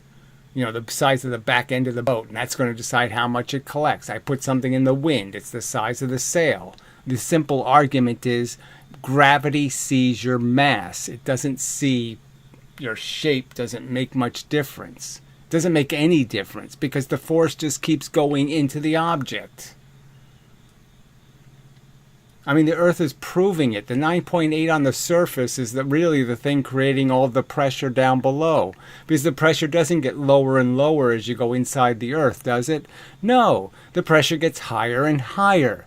So obviously, even though the stuff near the center of the Earth doesn't have any gravitational potential energy, the fact is it's under extreme pressure. Why? Because there's a ton of pressure above it.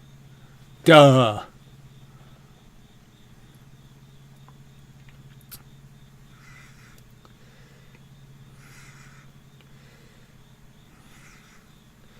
Can time, fuck you.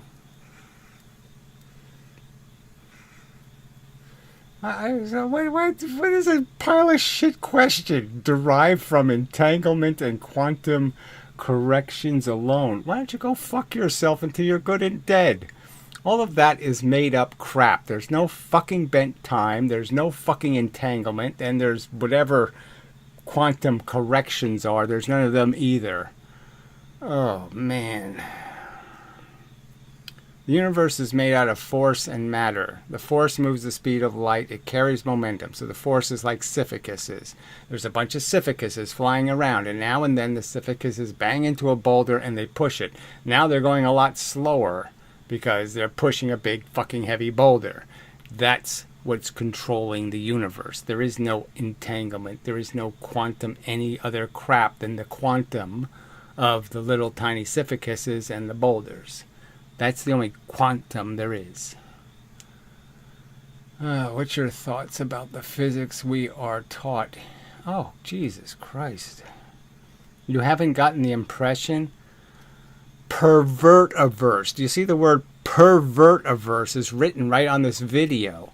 I think it's perverted. I think it's dumber than religion. I think these are the dumbest possible answers human beings could contrive to the simplest questions. It's obvious in the double slit experiment that the surfaces are creating the phenomenon. It's not the two opening experiment. It's the four surface experiment, and that is proven by the mathematics. You just draw the fucking vectors from the goddamn surfaces, and you'll make the fucking pattern. It's obviously not about two waves. It's about four fucking surfaces. Their own math proves it. Just do the math. Do the drawing of their mathematics. Take their mathematical formula and draw it.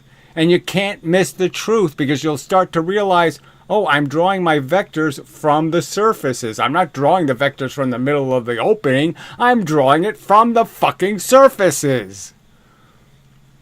Do it! And then explain to me how there's anything called an entanglement involved.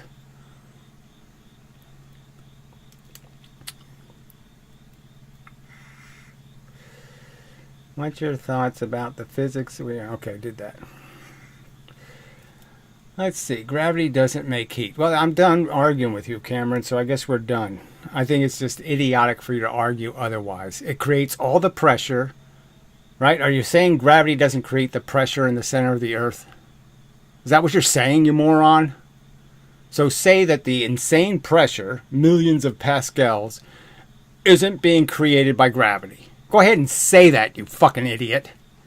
And then make your comment. Concede that you're a motherfucking moron, and then make the whatever side comment you want to make after you prove you're an idiot. Alright, a rock falling in space won't heat up. Of course it'll heat up as soon as it hits the fucking Earth! God damn. Oh yeah, I'm just gonna time you out. You're just trolling, wasting my goddamn time. You cannot possibly be this fucking stupid.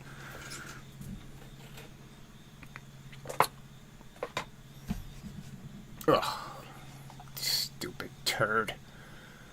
God damn. Yeah, it doesn't get hot until it hits something. Duh! A fucking steel ball hitting another steel ball doesn't get hot till it hits something. A car's bumper doesn't get hot until it hits something, you fucking idiot! Duh! God damn, you can't be that dumb. Did you think about what you're typing at all? Oh, shit. Oh, I just hate fucking human garbage. I'll see you tomorrow, maybe. Yeah. Fuck you. Time-wasting turd.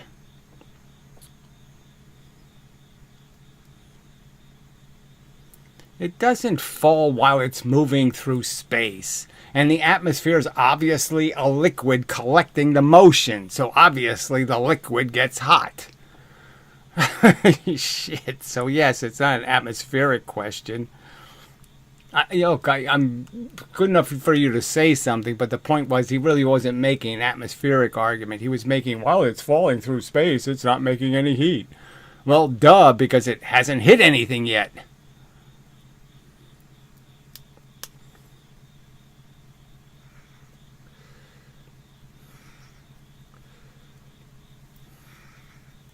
I mean, they really don't. These people really don't get the whole Descartesian, concept that energy can't be created or destroyed, that it's already in the universe and it always has to go somewhere. If something big is moving and then it stops moving and there's no other big thing moving, then you know the energy had to be turned into some kind of little shit moving. It has to keep going. You can't kill it. You can't stop it. You can't bottle it. I mean, beyond bottling it under pressure. Under the confinement of pressure.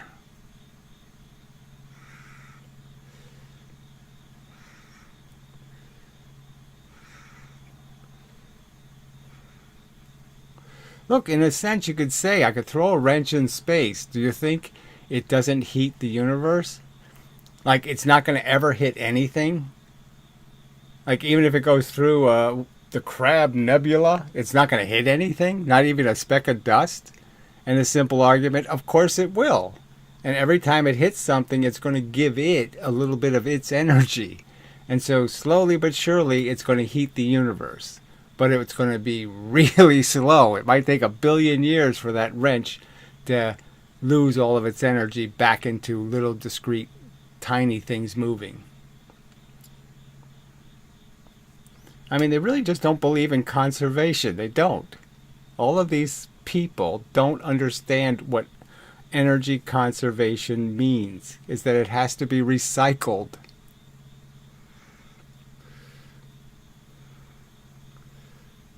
Oh, you're just pitiful. I mean, yes, because whenever an object is at rest, there is potential energy in it. There isn't. The boat on the side of the Mississippi River does not have any potential energy. All of the potential is in the motion in the river. And all the boat can do is steal what the river has. And, Leonard Susskind teaches Einstein's relativity by making exactly that argument. He makes the mock gravity argument, just says it's just like there's a giant waterfall. It goes into a constant flow of fluid and then it goes into a drain. And that's how he describes gravity. So don't tell me this bullshit, okay? Because you can't teach it any other way. You can't make it sensible in any other way than to recognize the object doesn't magically move.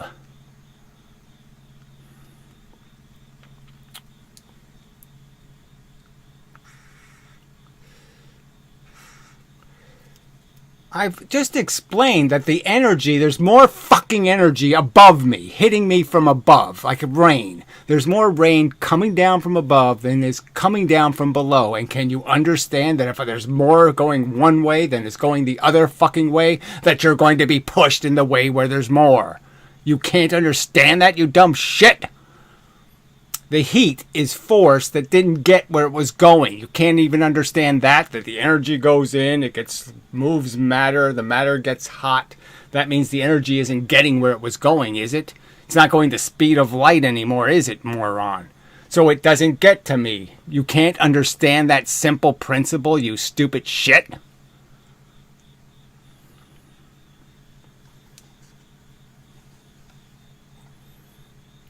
People these questions are so dumb.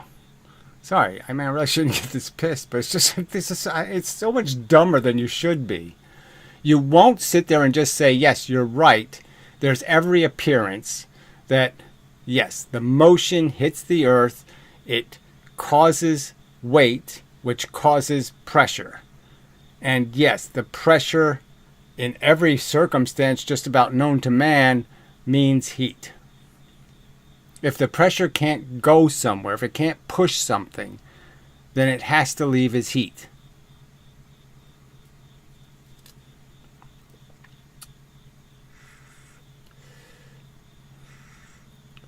No, there's no potential energy doesn't exist. You can compress a spring, okay, and you can call that potential energy, but what have you done? You've pushed on elastic atoms. You've compressed atoms, and the atoms will spring back. You've made electrons and protons uncomfortable by putting them closer to each other than they want to be. So there you can store something you want to call potential energy. It's potential velocity.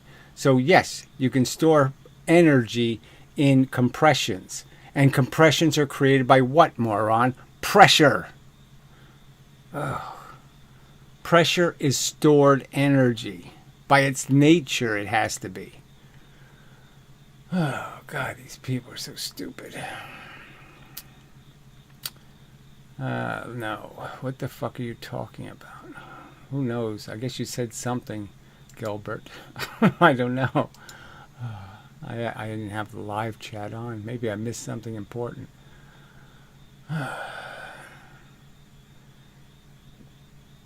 Gilbert's just emotionally needy, apparently. And so he needs social contact and validation. So I'm essentially his, whatever you call those, assist animals. I'm like, he has a little, maybe he has a squirrel on his shoulder. And so I like a little squirrel. Oh. Comfort animal. Yeah, this little comfort animal.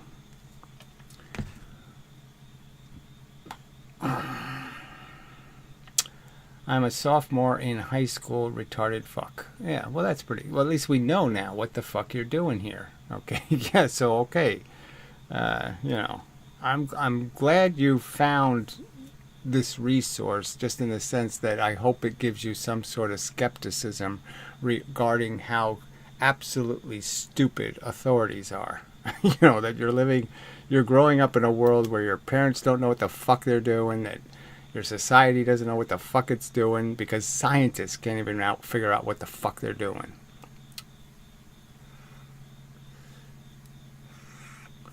No, well, what I've done is I spent the last 15 years, pretty much obsessed with these subjects. Obsessed. And it means I've spent hours, I don't know, 5 hours a day, whatever you want to say, some kind of huge number or percentage of my life investigating these subjects. So I found out all the truth about how none of this science was ever proven by any experiments whatsoever. So why don't you go find the paper that proves that 1 pound dropped 4 feet, and that 4 pounds dropped 1 foot is the same as 1 pound dropped 4 feet in terms of its impact energy. So why don't you go find the experiment where they actually tested that? Because 350 years ago, some asshole called Leibniz just said so. And now, 350 years later, they're saying that's the true theory, in spite of Newton saying, fuck you, that's stupid. So explain that. It's not an appeal to authority to say what qualifies you. What qualifies me is I've always been really logical and sensible, and I know the difference between bullshit and a reasonable theory. Because I've filtered my understanding with some reasonable skepticism, and I've never been duped into believing, fairy tales.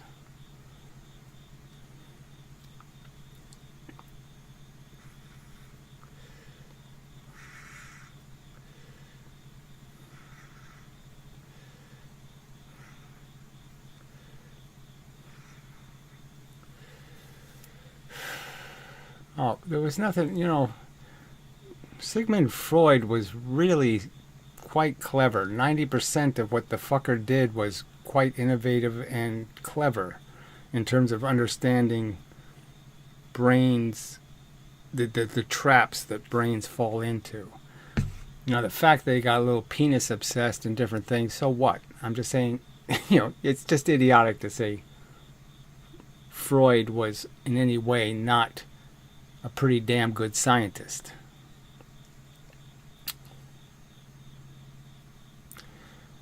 That'd be a maths degree. I don't know what that means. 5 times better understanding, whatever that means. So basically you are breaking the unrevealed barriers of physics truth. No, I wouldn't say anything like that. That's just silly baby talk crap.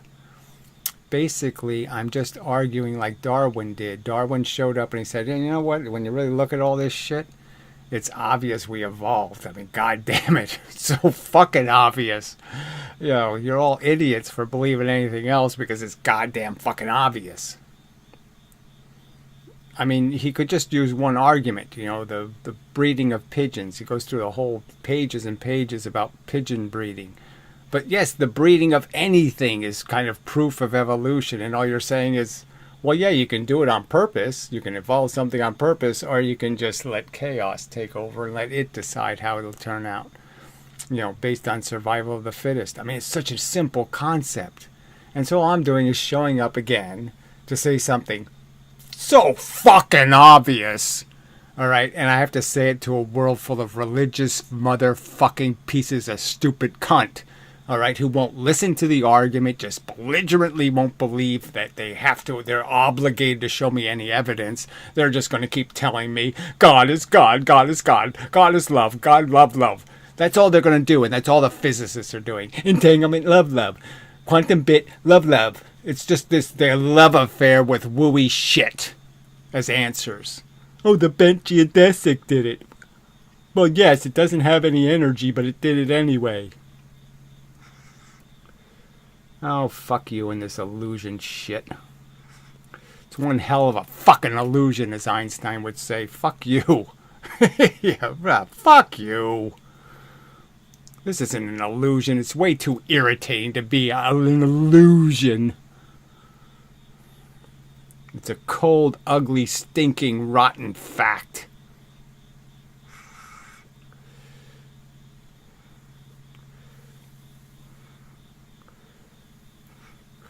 Well, I'm just saying, they're obvious. I'm just saying, I'm sitting here arguing this gravity argument, and I have to explain to people that, well, if gravity causes motion, motion is momentum. Momentum is converted into weight. The weight is converted into pressure, and pressure is always converted into heat. And I have to explain this to scientists.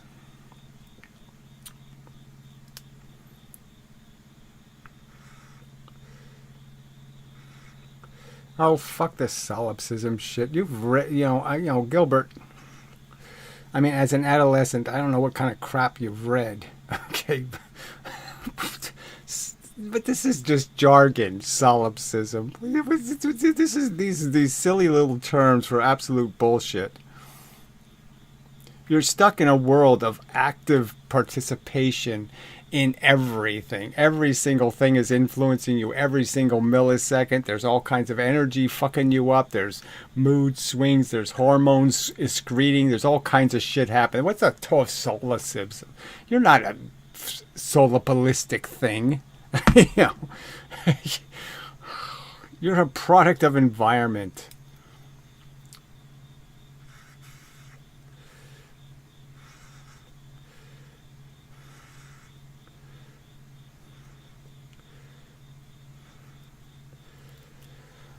Look, there's one simple fact. I've offered them thousands of dollars to debunk me. Why wouldn't, especially Super Dave, right? Professor Dave. He does this for fun, where he mocks creationists and mocks flat earthers. I'm going to pay him to mock me. Why won't he do it? Right? Why won't he do it? For something less than $5,000.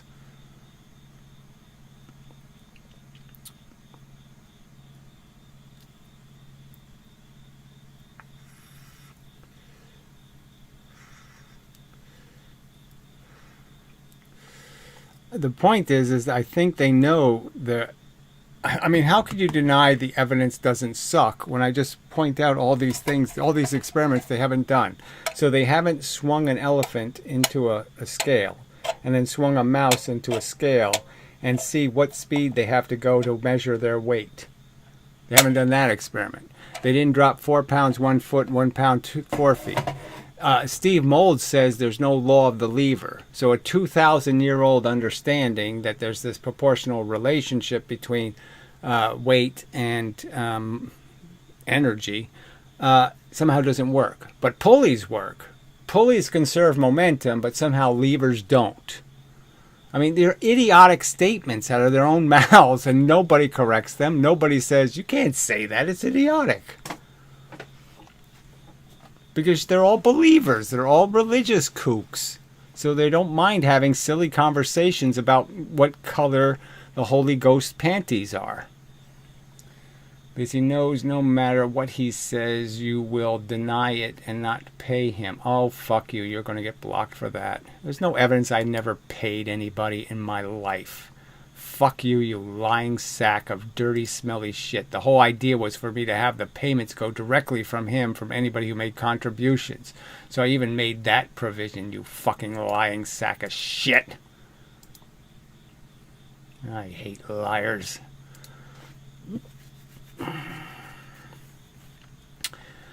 He's been doing this channel for 15 years. YouTube for 20. Again, that's not the point. I think Dave doesn't do an interaction with you because in fear of having to actually look in. The point is, did I just make that point? How could they possibly pick a side, right? I mean, look at the Steve Mold video. So he just makes this ambiguous statement that, oh, kinetic energy is conserved and one mass going 1.4 velocity can push a two mass 1 velocity. So I can make free momentum and blah, blah, blah, blah. But he made it in such a way where he didn't say those exact words, right? So he just says the law of the lever isn't true and kinetic energy is conserved. Now, everybody knows the law of the lever is 2,000 years old, and how the fuck can you do that? So, but what side could somebody possibly take here? If they say momentum is conserved, then they're conceding levers are gigantic evidence against the existence of kinetic energy. And if they say kinetic energy, then they're stuck saying for 2,000 years somehow we misunderstood balances. And that's just too stupid a thing to say. So they can't do anything because they can't pick a side, because the simple truth is only one of the theories can be correct, and the correct one is obviously momentum, the one that's been correct for thousands of years. Momentum is conserved. Always. Momentum is the elemental blocks of energy. That's what you have to follow. Follow the momentum and it will never steer you wrong. Ever. There's no experiment where the momentum confuses anybody.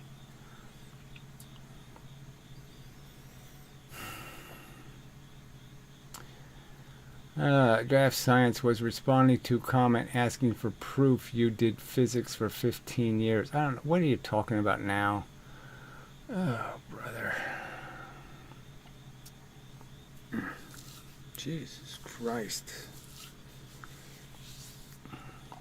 I blocked the asshole because he made an assertion that he has no evidence to back up. He tried to imply that somehow I don't pay my bills. And I always pay my bills. Always.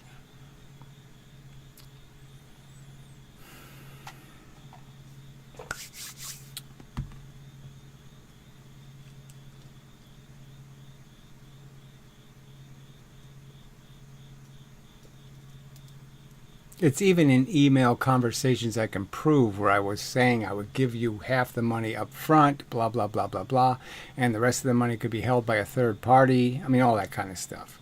So there's never been any doubt they would get their fucking money.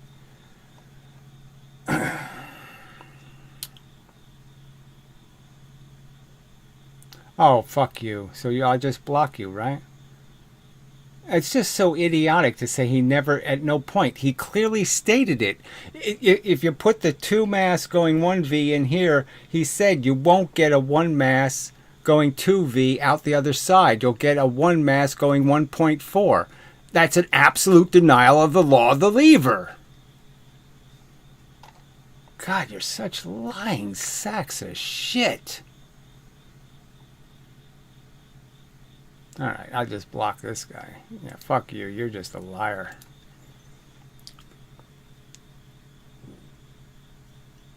I mean, it's just terrible.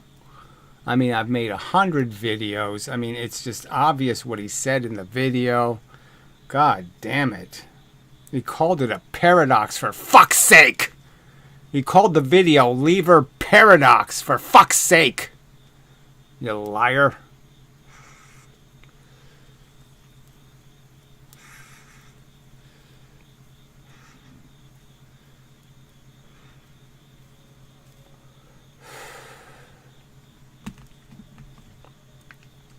I just, they're just so desperate to defend absolute shit. Unproven nonsense crap science, no fucking evidence, they don't care. Again, I could bring up Eddington experiment. Big fraudulent fake pile of shit. Okay, the guy says in his own journal, I got 10% of the data quality. It rained like hell 5 minutes before the experiment. You people can't understand that if you're doing an atmospheric experiment, that is, you're going to look through the atmosphere, that if it was raining 5 minutes ago, there's still going to be a ton of water in the goddamn atmosphere. You can't even figure that shit out. Oh, fuck. And they've never even tried it from space. 50 years of being in space, 400 times better resolution, 400, not 4, not 40 times, 4 fucking 100 times better seeing from space. And they haven't even tried the experiment. And from space, you don't need an eclipse. It takes 5 minutes. And they've never even tried the experiment. That's your good science. You people can't even admit that's shitty science, garbage science, nonsense science, rubbish science. You don't claim something's true when you don't even do the fucking experiment.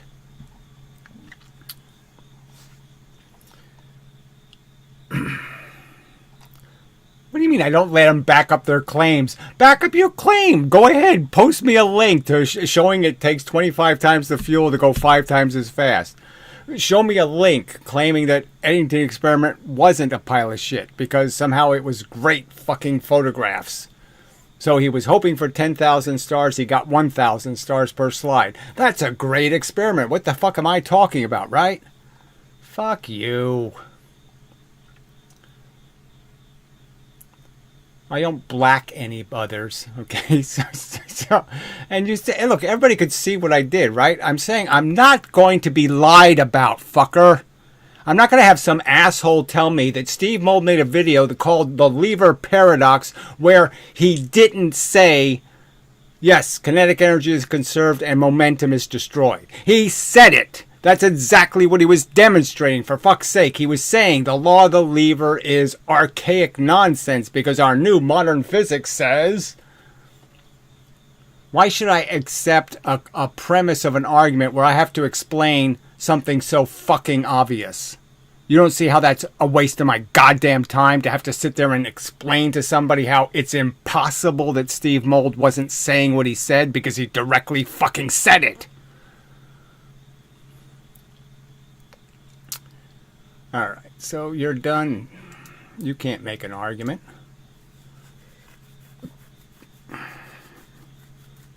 I mean, he has a chance to make an argument, right? He didn't want to make an argument. He just wanted to cast aspersions, make insults, say shit that's irrelevant.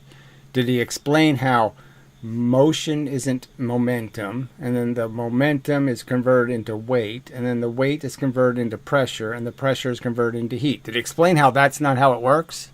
No. He wasted everybody's time with a bunch of useless shit commenting.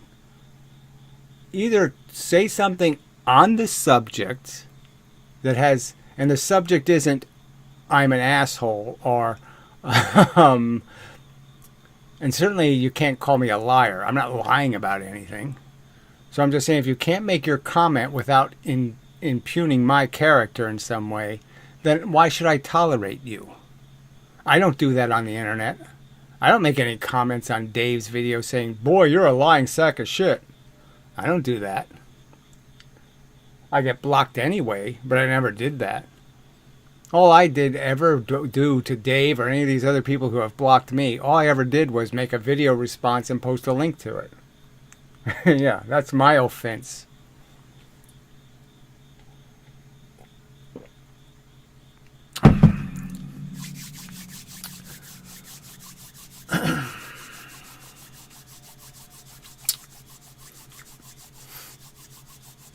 But anyway, look, it's so easy. There's email. There's lots of ways of contacting somebody, right? There's email. You could make a video countering what I'm saying. Now, that would be the best possible argument you could do. I will actually pay people to do that. So if you think you can make a video making an argument countering what I'm saying, and I have to pay you $20 to do it, I'll do that. So any one of you assholes who have been blocked, okay, can you make a video? Is this really beyond your capacity, just making a video? You know, you turn on a camera, and you don't even have to be in it. You could just, you know, draw and explain how anything I said about gravity, you can prove to be wrong. That there's some fact, that somehow the motion doesn't just happen, and that somehow it isn't real weight, and that the weight isn't real pressure. Can you explain how none of those things take place, and so gravity can't possibly create heat because gravity doesn't make pressure? Can you actually back up a statement where you defend the notion that somehow the heat inside the Earth isn't exactly being created by the weight and the pressure caused by gravity? I just can't believe I have to make this argument. This is what this whole video was going to just be about, is the fact that isn't this amazing that all these people who claim to love science won't even concede that it's plainly obvious that the Earth is hot on the inside because of gravity. That if I take away gravity instantaneously, I just get rid of gravity, the Earth explodes into a bazillion little pieces. Because obviously the only thing holding it together is gravity. And the holding of it together is the same as pressurizing it. And pressure is heat. Why do I have to explain to physicists that pressure is heat?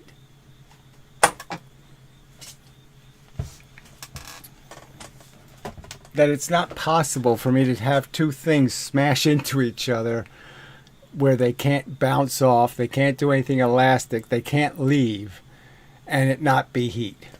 It's not possible.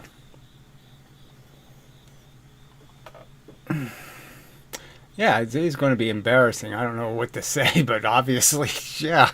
I mean, it's going to be...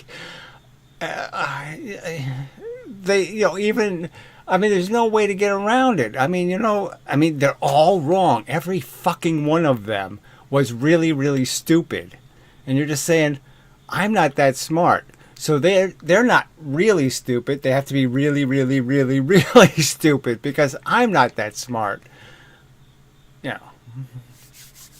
Yeah, there's just no way they could ever make a comparison because I've basically earned about 7,000 Nobel Prizes now. I mean, if you add up all these things, it's at least 10, right? It's at least 10 Nobel Prizes I've already earned in terms of finding rational explanations for phenomenon that they have completely perverted into absolute babbly nonsense. So what are you going to do? You're going to build a 500-foot statue of, there's no way to acknowledge just how exceptional I have functioned compared to all of these intellectually smart people, all these big-brained, nerdy motherfuckers who couldn't even figure out that motion causes weight, and the weight causes pressure, and the pressure causes heat. Amazing. It's just fucking amazing that I'm in this position.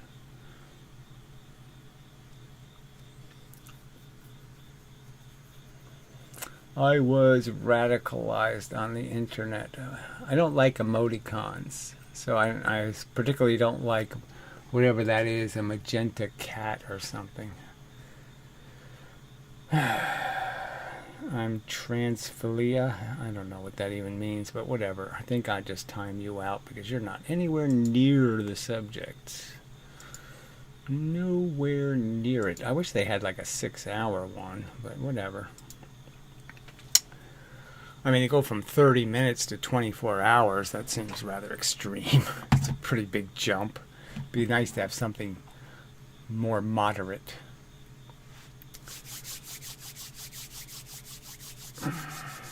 Yes, pressure is heat. Oh, he says a question mark. So you don't know that... Look, again, I could just say go to the Math and Science channel because, like, whatever, 5 days ago he did a whole thing on just a little pressurized vessel. You put pressure in, you change the volume that the air is in, and you can burn a piece of paper inside the vessel. because and it happens inside of car cylinders all the time. Pressure creates heat because it doesn't have anywhere to leave. There's motion, a bunch of stuff moving. It's moving faster and faster because you used a plunger to push it in. So you're moving the stuff faster. It's jiggling faster and faster. And the only way it can get rid of that energy is through heat. It has to dissipate it somewhere.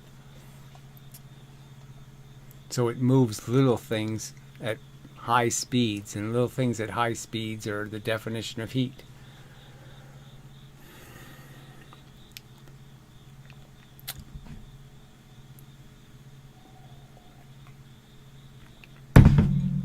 Doing this inside of a box would be heat. Can you understand? So if I did this, that would be like 10 degrees.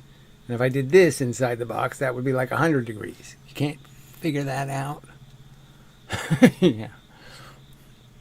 That if it's constantly being fueled and that jitter keeps happening, that it keeps imposing motion, and all of that motion eventually has to leak back out.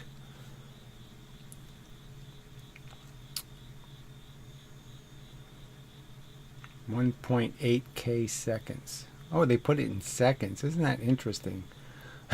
So 1,800 seconds. Oh. Fascinating.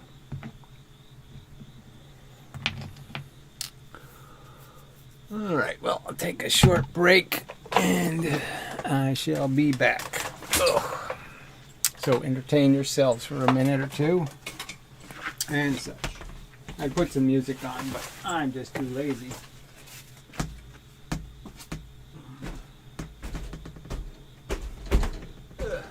Fall up the stairs.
So I am back. Ugh. Cold now. Yeah. So nobody said anything. Wow, pretty cool. Yeah, you people really are kind of useless. But whatever. Ugh. You'd think you could have stored up a whole bunch of crap. Nothing. Anyway. Alright. So, let's see. Is there any point in summarizing again? Yeah, no. I don't know if I want to do that. see if there's any other part to this. So it's basically, look, a particle field is in the universe. Forces are flying around at the speed of light. Those forces are in equilibrium, so to speak, with the other objects in the universe have to become at equilibrium with that external pressure. And the point is that there's a little bit of a difference in the equilibrium, and that's in the form of the heat inside the Earth, which means force had to move matter, and moving the matter, it moves slower than the force moves, and therefore there's a delay in when energy gets through the Earth versus when energy goes through space and hits me in the head. And the difference in that time is what I fall in gravity, and is the constant pressure being applied that pushes me into the Earth, and the Earth pushes me back, and it pushes me down, and it pushes back, and yeah, and then I fix the drag problem by just pointing out that if there's more, that I can't change how much stuff is going to hit me from that direction. And I can't change how much stuff is going to hit me from that direction by moving that way. Moving that way just means I hit the stuff over there sooner. It doesn't mean that I evade hitting it or that I get hit by less over there. Because as soon as I stop, I'd get hit by all this stuff over there. You'd have to concede, right? There's just no way to fix that. Let's say I go this way and I evade the stuff that's going to hit me from this side, okay, because I'm going a little bit faster, and I'm moving into more stuff that way. Well, as soon as I would stop, all the stuff I was evading is going to hit me. So wouldn't I just go back to the moving condition? Because I go back to perfect equilibrium again. So if I can never get rid of any extra force I put on one side. If I have 6 buffaloes on this side and 5 on that side, I'm stuck. I'm just stuck always going that way. Just amazing that you can fix the drag argument that easily. Oh, fuck you. Sorry, I mean, these questions are just so stupid. Of course, I don't think the universe will end in heat death, because I think, first of all, that it's a closed universe. And second, I'm just pointing out the obvious, that the Earth is generating heat. How could the universe run out of heat if there's a bunch of stars producing heat? You get it? You can't run out of heat. It's impossible to run out of. Seems like a lot. I don't know what that means.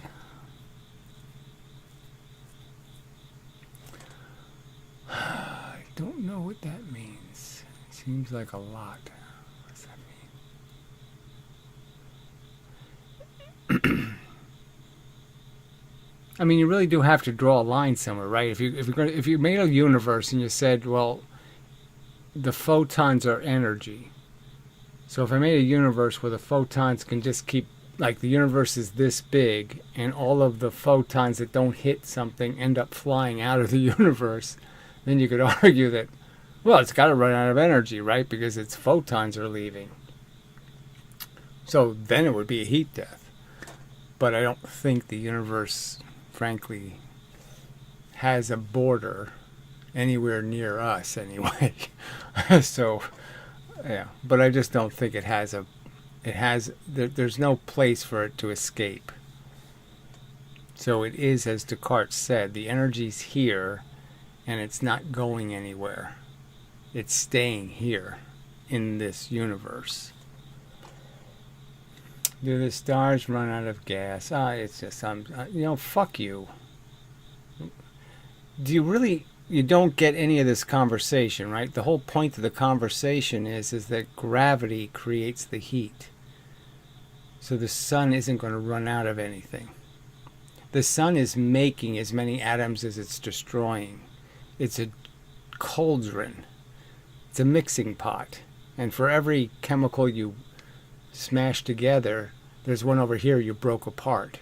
For every neutron it creates, it breaks one over here. the whole thing is just a big blob of chaos, but it's not really burning anything. It's not doing, this whole idea that you can, by smashing hydrogen together, you can make energy is dumb. Because you can't do it that way. You have to break things to have the energy pop out. There's no energy in things that aren't already pressurized. So you can't take the lowest pressure atom, hydrogen, and break it. Neutrons have more energy than hydrogen. Breaking neutrons will make energy. But breaking hydrogen? No.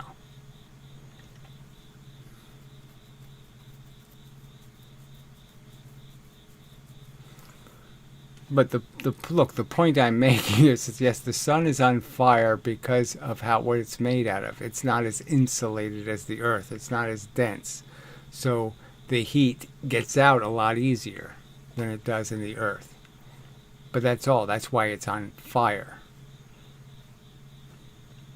But it's gigantic. The bigger something is, the more heat it's collecting, because it has a giant area from which to collect it. Do you see how big the sun is? I mean, it's 1,000,000 times the size of our little tiny Earth. The Earth is really hot inside, right? The sun is this big. So you can imagine it's 1,000,000 times, in a way, hotter than the Earth. Now, it's not 1,000,000 times heavier, so it's not exactly the same comparison. But it's obviously got a gigantic amount of mass to collect gravity with. And all of that motion, okay, has to be converted into heat. The sun has oxygen over it. Question: no, it doesn't have oxygen over it, but it has lots of,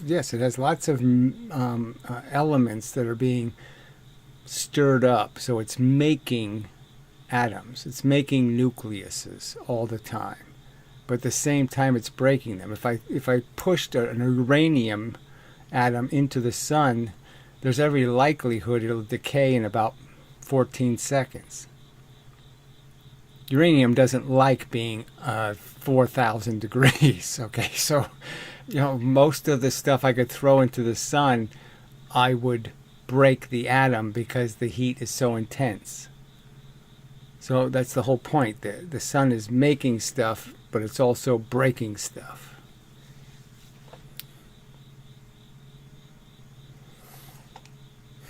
So yeah, there's some oxygen probably in the sun, but there's probably oxygen being destroyed by the sun.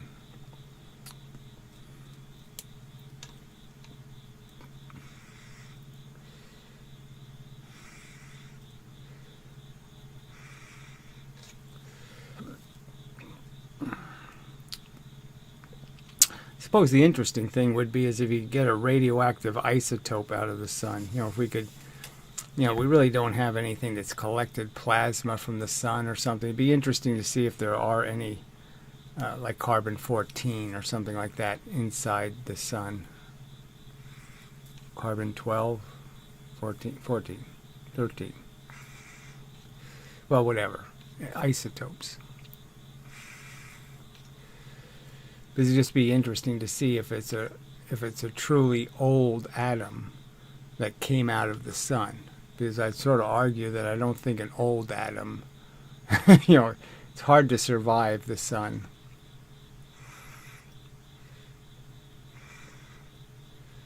Oh, you're just so stupid. So sun has oxygen over it. No. How does the fire start then? So you think the only way you can make fire is with oxygen? Oh, brother. Pretty stupid.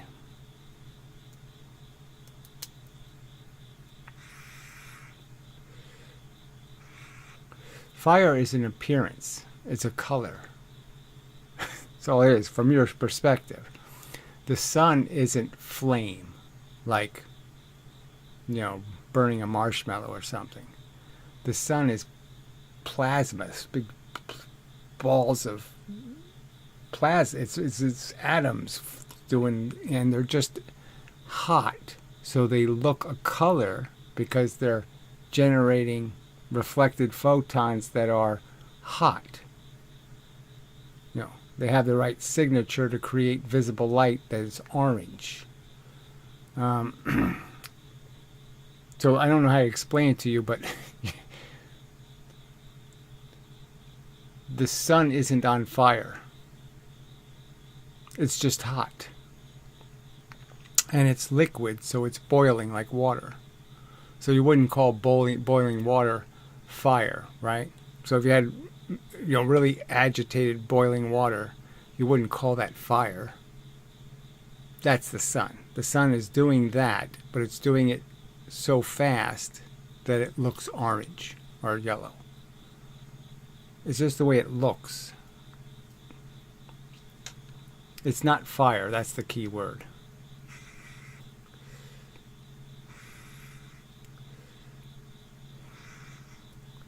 Does gravitational field affects? No. The time, you can't affect. Time is not a dimension. Time is a function. There's no such thing. It doesn't mean anything. There's no time dimension. You can't warp time. You can't bend time. It's exactly the same time here as it is on the moon, as it is Alpha Centauri, as it is the far side of the universe. It's the same time everywhere. There's no time problem.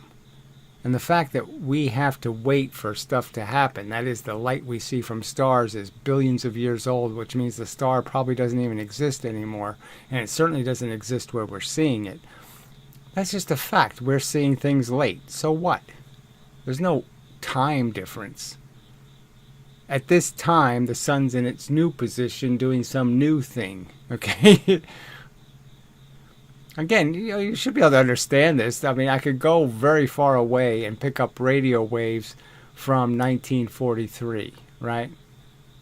It's a theoretical possibility. If I was far enough away, I could pick up stuff that, I would be getting. Well, look, you could just go to like Jupiter and it'd be 8, whatever it is. I think it's 8 minutes. I don't know, 7 minutes, 6 minutes. There's some kind of time delay between us and Jupiter. So obviously Jupiter is hearing everything 5 minutes later than when it actually happened. So you could just understand. So what? It doesn't mean it's that time where Jupiter is. It just means it's finding out about something very late. It doesn't change time any. I mean, we're throwing baseballs, to send messages. The baseballs don't have anything to do with time. They're not changing time. Because the baseballs move slowly, I've changed time? No, it's just not a fact.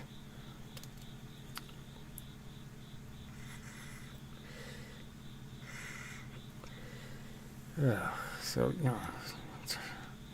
time isn't a subject. It isn't a physics subject. It's just a function. It's just the fact that the universe doesn't have something going faster than the speed of light. So it's a slow averse. Okay, besides being a push averse, it's a slow averse. That's just a fact. Because there's no instantaneous in it. Things take time to get from one place to another. So that's it. That's all time. Time has no relevance other than to state that there's a certain delay in how fast things get from point A to point B. And there's always a delay of some kind. It never happens instantaneously.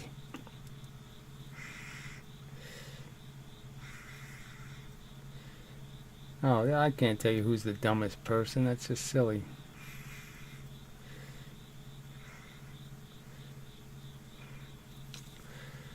I'm just saying that obviously it's not about being dumb. It's about being honest. None of these people are honest. They won't admit that the evidence sucks, that the theories are wacky, that they are underproven, and they won't admit it. They won't admit there's a perfectly reasonable argument to make that the momentum is real. The motion is created by gravity. It's real motion. It's being applied constantly, the force, so it's constant in terms of the weight. You can put it on a scale right now. I can weigh myself, and I'm weighing something, which means I'm putting energy into the earth constantly. 100 joules of energy, actually. And, well, I'm a little less than that because I'm not fat. But, so it's a substantial amount of energy I'm putting into the earth. But if you just understand it as weight and then just recognize that weight is the same as pressure and that pressure creates heat. Now, why can't they just concede? Well, yeah, no, that's a pretty good argument. I should be able to counter that with some kind of brilliant statement. And if I can't counter it, then, yeah, it's a pretty good theory. I mean, what exactly is wrong with the theory that gravity creates heat, right? Is there something wrong with that theory? Is it catastrophically flawed for some reason? The weight creates pressure, pressure creates heat. Is there something wrong with that theory? And that you won't do. All these dishonest fuckers won't just simply explain why that can't happen. Obviously, it could happen. Obviously, that could be an explanation. Obviously, it's perfectly reasonable. That's the point. It's perfectly reasonable for me to believe until you demonstrate it to be unreasonable. And they won't do that part. They won't demonstrate how it's unreasonable. If gravity generates heat, then can we manipulate it somehow? So, it's just too stupid.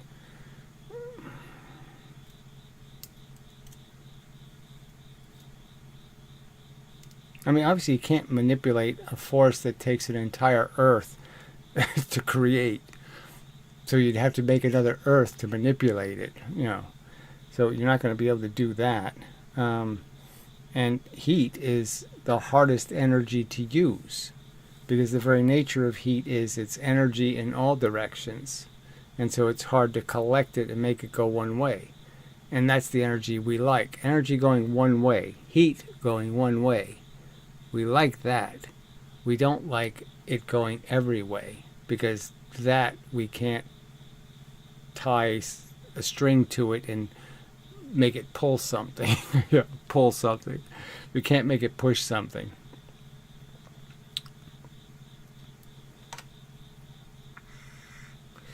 Now, if we could get the heat into a little tiny space and then have it spring back out, well, we do that all the time. It's called a battery, called lots of things. Where you increase the voltage, the pressure, and then you let the pressure loose. So that we do all the time. But how do you make it compress? Oh, you have to use energy to compress it. Yeah, so you can't, There's no free lunch, so to speak.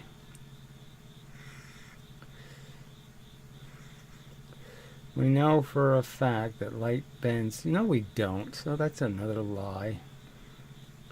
You believe for no good reason. I mean, I'm not going to argue it, but why haven't they repeated the Eddington experiment from space? You don't need an eclipse. It takes 5 minutes, and there's 400 times better resolution. So why don't you explain why it's unreasonable of me to state that it's really bad science that they've never done the experiment from space? It's a $5 experiment from space. Literally, $500? $500 experiment. You explain to me why they've never done it. Lying sack of shit. So anyway, let's see. We know for a fact that light bends in space-time graph cause of that we can visualize the things about the past. So how is time interval also not being affected by G? So whatever. All baby talk. You have nothing there. That's not a rational statement. Show me your evidence that a time was ever bent.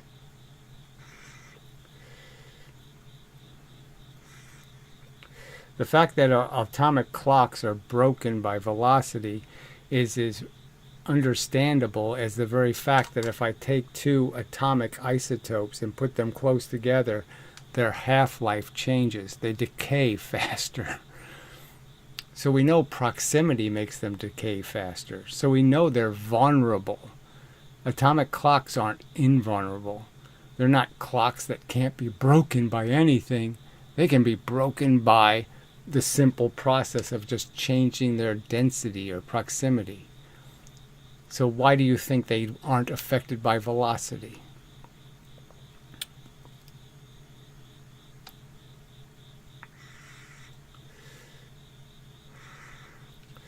I mean, you really just don't have anything called evidence. You're just going to make assertions about your Holy Ghost. And I'm just going to keep saying, well, I don't have any reason to believe.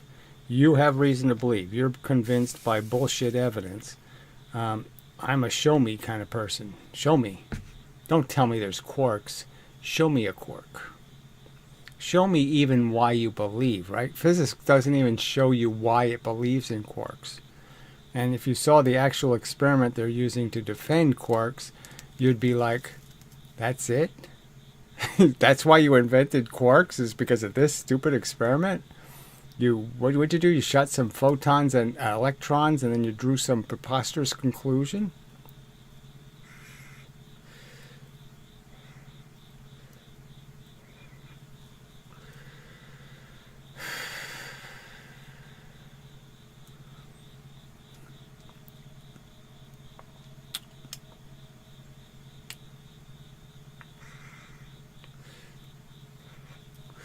I mean, the point of this video isn't to debunk space-time, because frankly it debunks itself. The simple argument is, does gravity make things hot? Is there any way to avoid the rational conclusion that gravity must make mass hot? There's no choice, because it causes weight. Weight causes pressure. Pressure makes heat. Is there some way to avoid that logical statement about the connection between weight, pressure, and heat? That's the argument.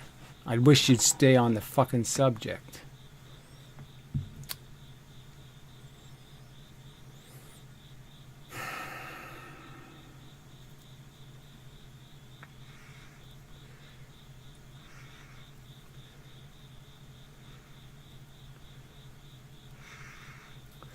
But at least this is, like I said, each one of these little experiences does prove the point. So there wasn't one person that showed up and said, yeah, your arguments are pretty good. I have to think about this. Yeah, because it is pretty commonsensical. And it really doesn't make any sense that they say the Earth got hot 4 billion years ago and it never cooled down. That's a really dumb statement. I mean, because we can't put heat in a bottle and keep it there. Just can't do it. Can't happen. It just doesn't. There's no such thing. There's no bottle somewhere where they have heat in it for 500 years. Look at the heat bottle. No, there's no bottle that does that.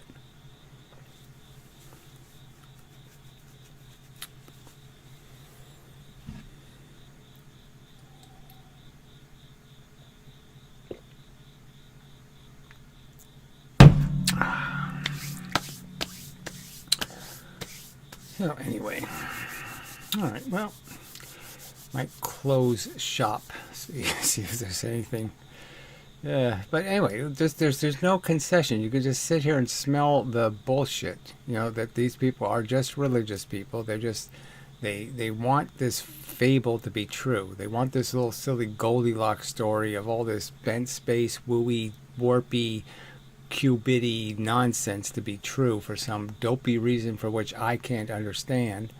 And yeah, so I'm just sitting here saying I don't understand. Why are you devoted to silly explanations? I just don't get it. And they're silly. Like I said, it's silly to say uranium is making the core of the Earth hot. I mean, it's just silly. It has a half-life of 10,000 years, and when it's concentrated, it has a half-life of 200 years. Where's all the new uranium coming from? You have to resupply. You're losing half of your uranium every, let's say it's 500 years. You're losing half of it every 500 years. How could it heat the Earth for hundreds of millions of years? I mean, don't make any sense. It's crazy, stupid. It's silly. And the fact that people won't concede, yeah, okay, that's a pretty wacky theory. It really doesn't make any sense. How could, nuclear power plants are difficult to operate, right? I mean, it's very buggy stuff, And so how could the Earth's temperature stay perfectly consistent and be perfectly fine? You know, you dig whatever 50 feet into the ground and it's always 54 degrees. How could it be like that for millions of years and, you know, burning uranium?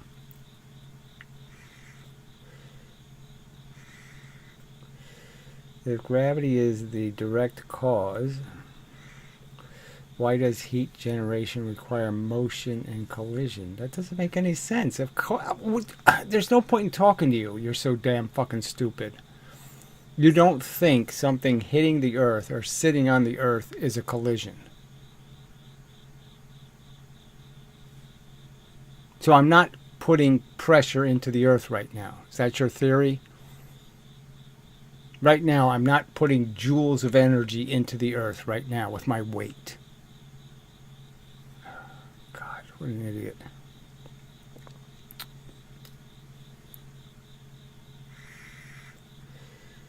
Oh, shit.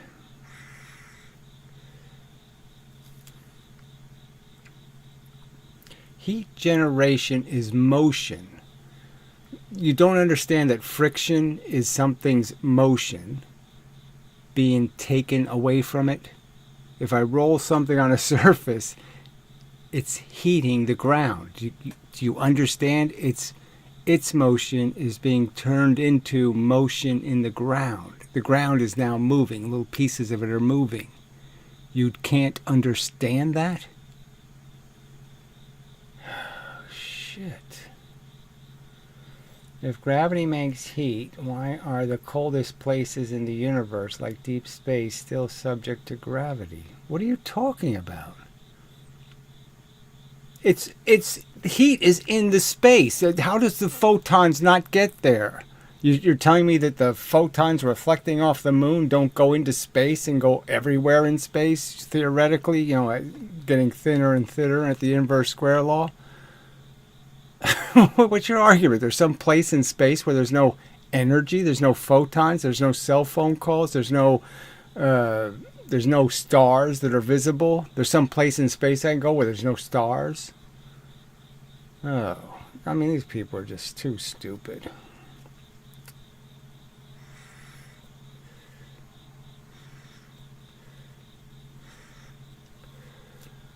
Let's see. Abstract religious mental masturbation. Well, I don't know. You know, it's again, you're applying too many words, and it's clearly it's just denial. It's just like a religious person saying, I can't accept a world that doesn't have my magic in it. And that's all they're saying. And clearly part of it is they don't want to admit they were fooled, too. I mean, everybody who believes that horse shit was a dupe, and they have to admit, oh yeah, I got totally fooled by an idiotic theory. They can't admit that.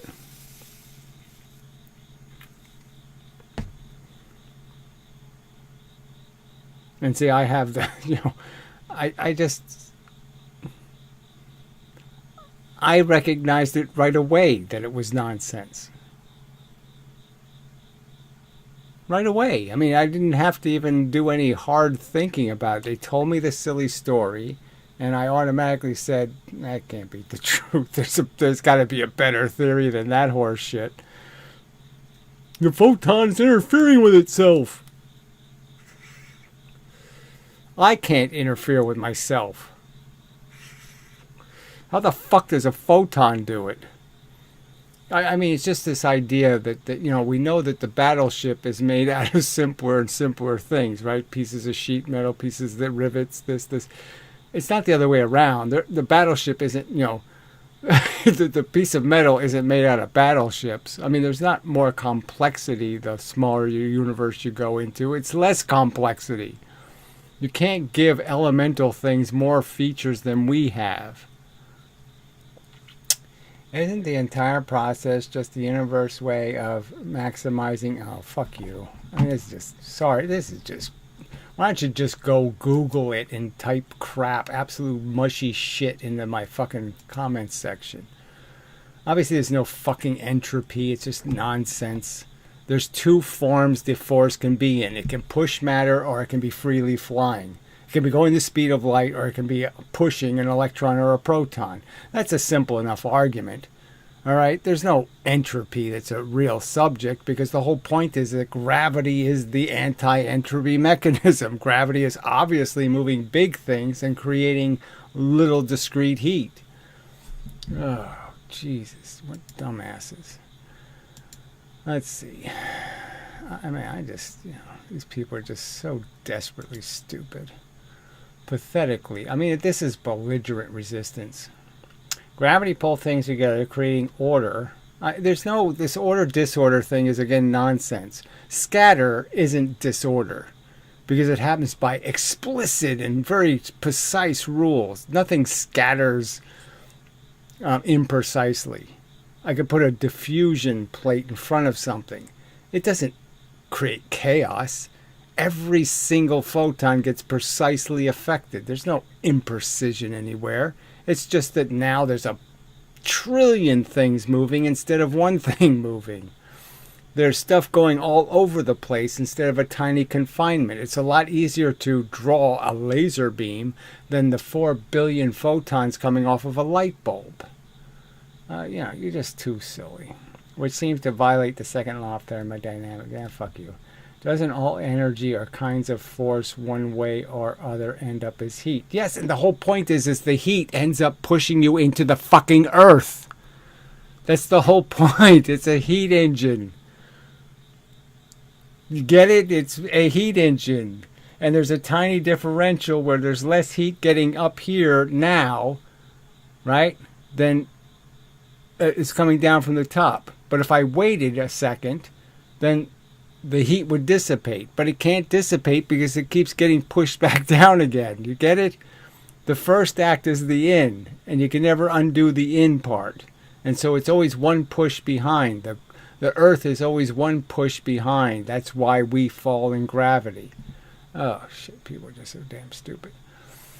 But the heat radiated away is far greater increase in disorder. Okay, you're just going to keep talking about... There's no such thing as disorder. The universe doesn't do disorder. There's no fucking such thing.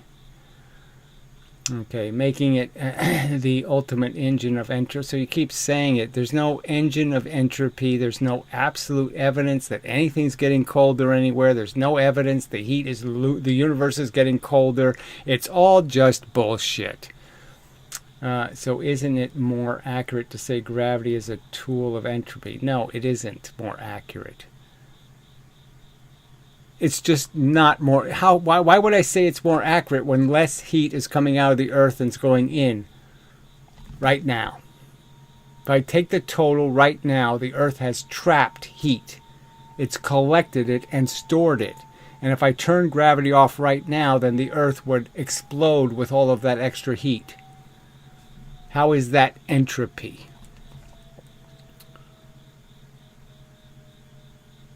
How is storing a ton of heat in the earth entropy? All right. Gravity doesn't make heat. Okay, fuck you. All right. It's forced to shed heat to satisfy... Okay, so it's just no point. Gravity causes motion. The motion causes weight. The weight causes pressure. The pressure causes heat. How do you undo that argument? So again, you're not making a counter argument. You're just declaring crap. You're saying your God is God. That's all you're saying to me. You're not saying anything rational. You're not making a counter argument to the fact that there's no way gravity can avoid creating heat because it creates motion. It creates momentum. Momentum creates weight. Weight creates pressure, and pressure creates heat.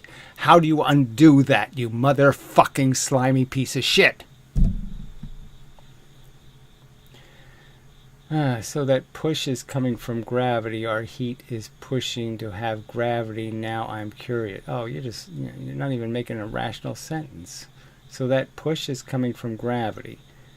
Yeah, there's a bunch of fucking little shit moving the speed of light coming from space all the time. We're getting hit with the microwave background. We're getting hit with starlight. We're getting hit with radio waves bouncing off the moon. We're getting hit by a lot of stuff radiating in the universe. Duh. And most of it's invisible, you dumb fuck. I've already explained that part. Alright. Or heat is pushing to have gravity now. I'm curious. I don't know what that means. What creates oh, shit. Alright. It's a property of mass. What are you, fucking idiot? You're too stupid, alright? I've just made it I've made the argument that it's pushing electrons. There's force going the speed of light in little fucking discrete bits. That force hits electrons and protons and moves them. Dumb fuck. They move slower than the speed of light when they're being pushed by the force, you dumb fuck. I mean, you won't bother going to the website. You won't do any fucking research. Oh, God. I think I'll block you. I'm really sick of you. Oh, I'll just time you out for 24 hours. Yeah, that's good enough. Might end up being 2 days. Good. Ugh. Oh, gravity, momentum, weight, then pressure, then heat. Yes, that's it. But don't forget momentum, weight. Momentum gives us our weight. Weight is momentum. Weight is momentum. I hit the scale with something with momentum. It reads a weight.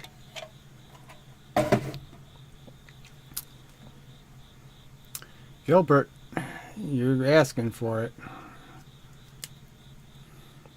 I mean, really, 3 comments to do your little whiny crap? I've told you I'm really not interested in this shit.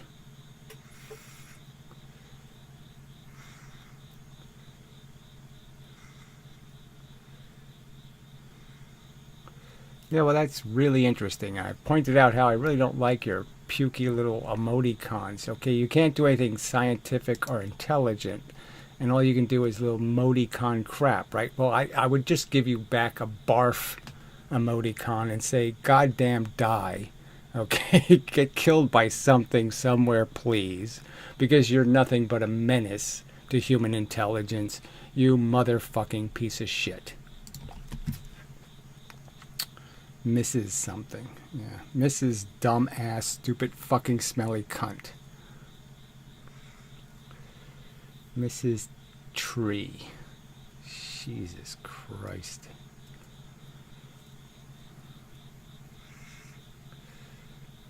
Oh, it's just so much fun. You know, spending 15 years working on something and these dumb motherfucking belligerent religious shit for brains won't even concede that, yeah, it makes sense. Momentum, weight. Well, I should have said the one in between, right? Weight, pressure, heat. Yeah, it makes sense.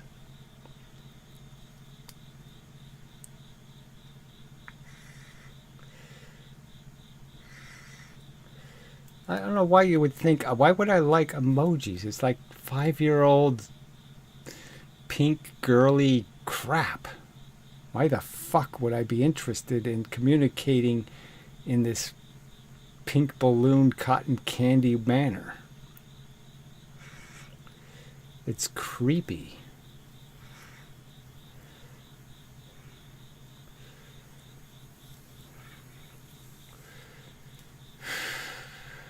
It feels like cooties.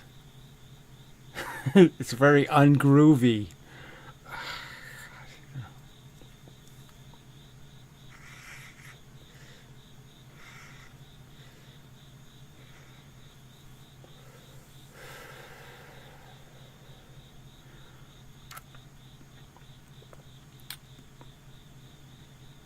I mean, I have to say, I really don't do this role-playing thing, you know, but, you know, I have a pretty male brain. It just doesn't have any patience with babies and children and, you know, goo goo gaga. No, I'm not interested. I'm not interested in having a 5-year-old conversation.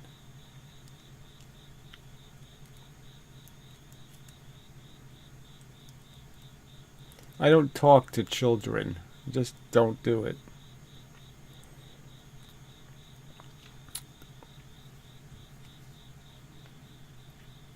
I mean, I actually don't like little kids. I mean, once a kid is 10 years old, he might be worth talking to.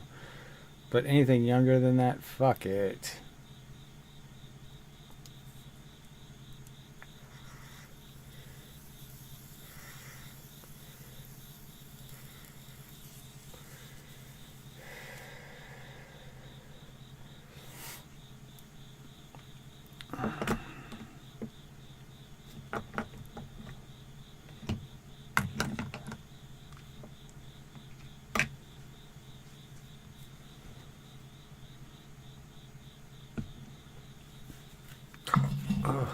People.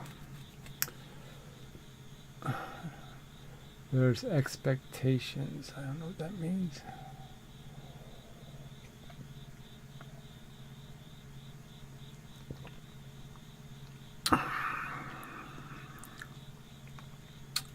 So anyway, like I said, the point is proven once again.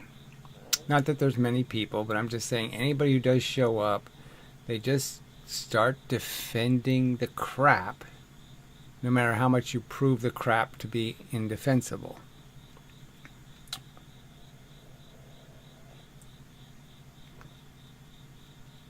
I mean, there's no rational counter-argument to momentum, weight, pressure, heat. There isn't one. They should just admit, okay, I don't have a rational counter-argument. That makes perfectly good sense that the pressure, which is insane, million Pascal thingies inside the center of the Earth, is creating the heat. Yes, the enormous amount of mass obtaining gravitational force and being forced to have weight, and the weight creating the insane pressure, is making the Earth hot. How can a rational person dispute that? Emoticon. Yeah, that's how. Yeah, right? Trivial, nonsensical mush is the only way they can refute it, right? Is to ignore it and just change the subject.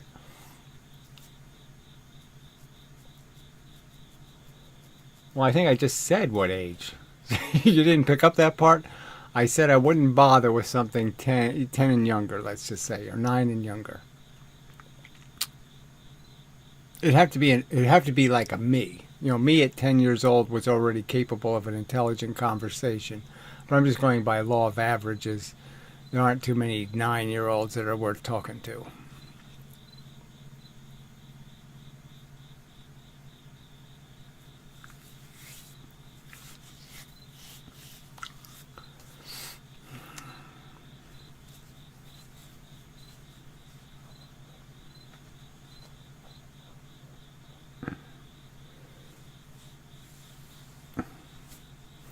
I mean, I could have an intelligent conversation when I was probably 7. Because I was already intelligent enough to say, because why? Because why? Because why? You know, so I was already complaining and pointing out how that doesn't make sense. Why is it that? Shouldn't we fix that? You know, I was already doing that all over the place. I mean, my family used to mock me. You know, like we'd go on vacations and be stuck in the car for 8 hours a day. And, you know, I'd go on one of my tirades complaining about something. And they'd all start saying, complain, complain, complain. You know, they call me sad sack. But that's what they would do. They would mock the fact that I found so many things to be ludicrous and stupid.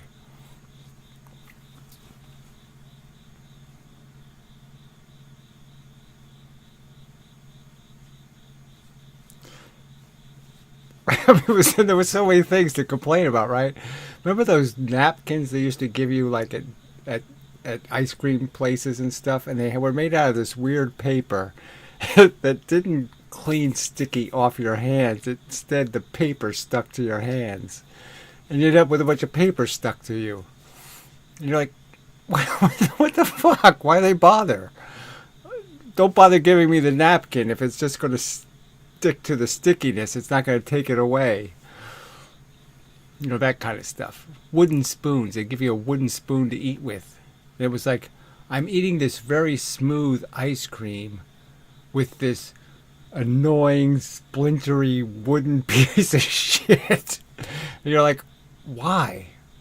Why are they making my food scoop out of a fucking piece of dirty wood? That was the other part that bothered me. It's not even smooth. How do I know this is clean? I'd be like, well, what? I should just go out in the woods, get a stick, and eat my ice cream with a stick? So yeah, I was always wondering how all these stupid things were possible. Yeah, it started, like I said, when I was like, I don't know, when I started complaining when I was born. I'm just saying, I don't think I was ever a content participant. You know, but yeah, I mean, 7, 8, 9, 10, yeah, I was not a happy camper. I mean, everything was broken in some way or other from my perspective. Nothing was right. Does gravity make law? Fuck you. Light is gravity, you dumb bitch. Or whatever you are. I mean, come on. You don't get this yet? It's photons, you stupid shit. They're little discrete bits. When they're ... it's a photon. When it has a frequency, it's a photon. When there's no frequency, it's gravity. Do you get that now?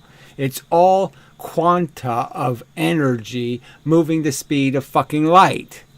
Okay, and it's really the speed of force. If physics had any integrity, they would just concede. It's the speed of force. It's not the speed of light. Magnetism, electricity, photons, gravity. It all moves the same fucking speed. Oh, Jesus Christ. Shit. People are just so fucking stupid. I remember roaming through this 2,000,000-foot dead mall in the middle of the night. I don't know what that means. Amazing experience. I remember roaming through this 2,000,000-foot dead mall. What the fuck are you talking about? You would wonder why they built these massive malls in blue-collar areas. Well, frankly, people didn't have Amazon and all of this other stuff back then, so you have to recognize you couldn't just have something delivered. It was way too expensive and nobody did it. So that's why there were malls, because you couldn't dial it up on the internet. Frankly, I sort of liked malls. They had arcades and pet stores. You know, I loved looking at the tropical fish and stuff, because, you know, I used to have some tropical fish tanks and such, and lizards and snakes, and, you know, I had a lot of pets. Bad thing to do, but I just mean, you know, I was fascinated by evolution and the mechanics of all of these creatures, and so I could spend a lot of time watching them. But anyway, so yeah, I liked the malls personally.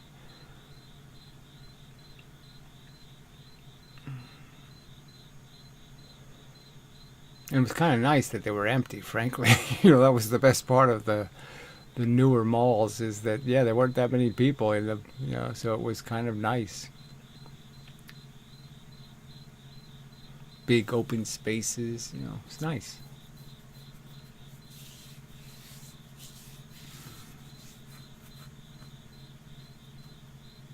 I mean, of all the blights in the world, I don't think malls would be on my list.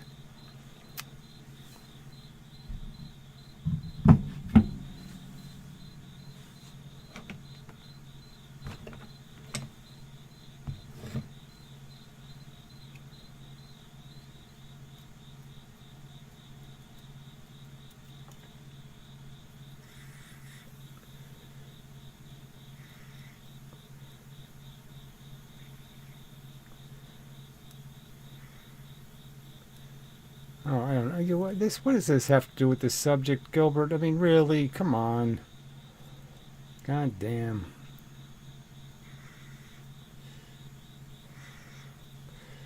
I don't even, frankly, if you're going to bring up a philosophical point in something or a political thing, I guess it ought to be a statement that actually makes some kind of sense.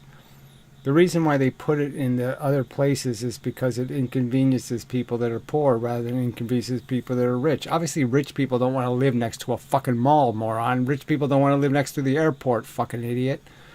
Rich people don't want to live next to something with a giant parking lot and, tons of traffic.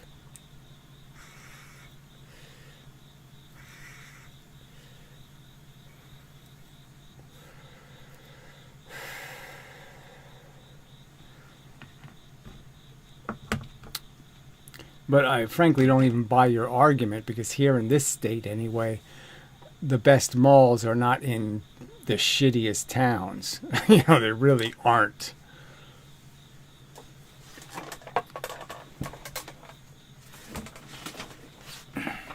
Because people with money won't even travel to those towns. I mean, so it doesn't make any sense to put a mall in the middle of some place where people are getting randomly shot on the street.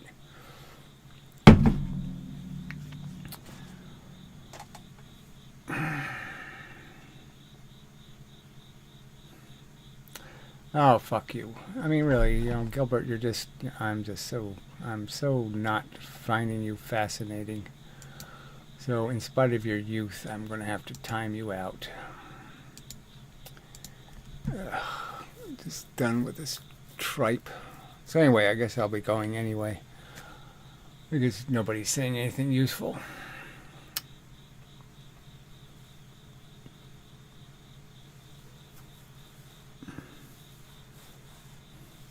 Yeah, I'm just going to get to the point where I'm just going to block him, because he obviously is belligerently distractible. He just has no concept of what I'm trying to do here, and that it doesn't have anything to do with his silly look at me agenda. Listen to me agenda, whatever it is, talk to me agenda. He just needs a friend, so he ought to go find some other place to go find one. So he should have figured out by now that I'm not very friendly. Oh, fuck. And it's not that I'm not very friendly. There's some people I've known for a long time, and, they're reliable. So, But he's not even doing the being a friend thing right. He's not being an asset to my function. He's just being a nuisance. So anyway, you likewise. Good night and such. Yeah, so I think we'll just get the hell out of here. Either getting is good. I do have to get up and go running in about an hour and a half. So, yeah, it'd be a good time to go. Alright, so anyway, till the next time, and such, and so forth, and the whatnot. And such. Thanks to those who tried. And fuck you to the rest.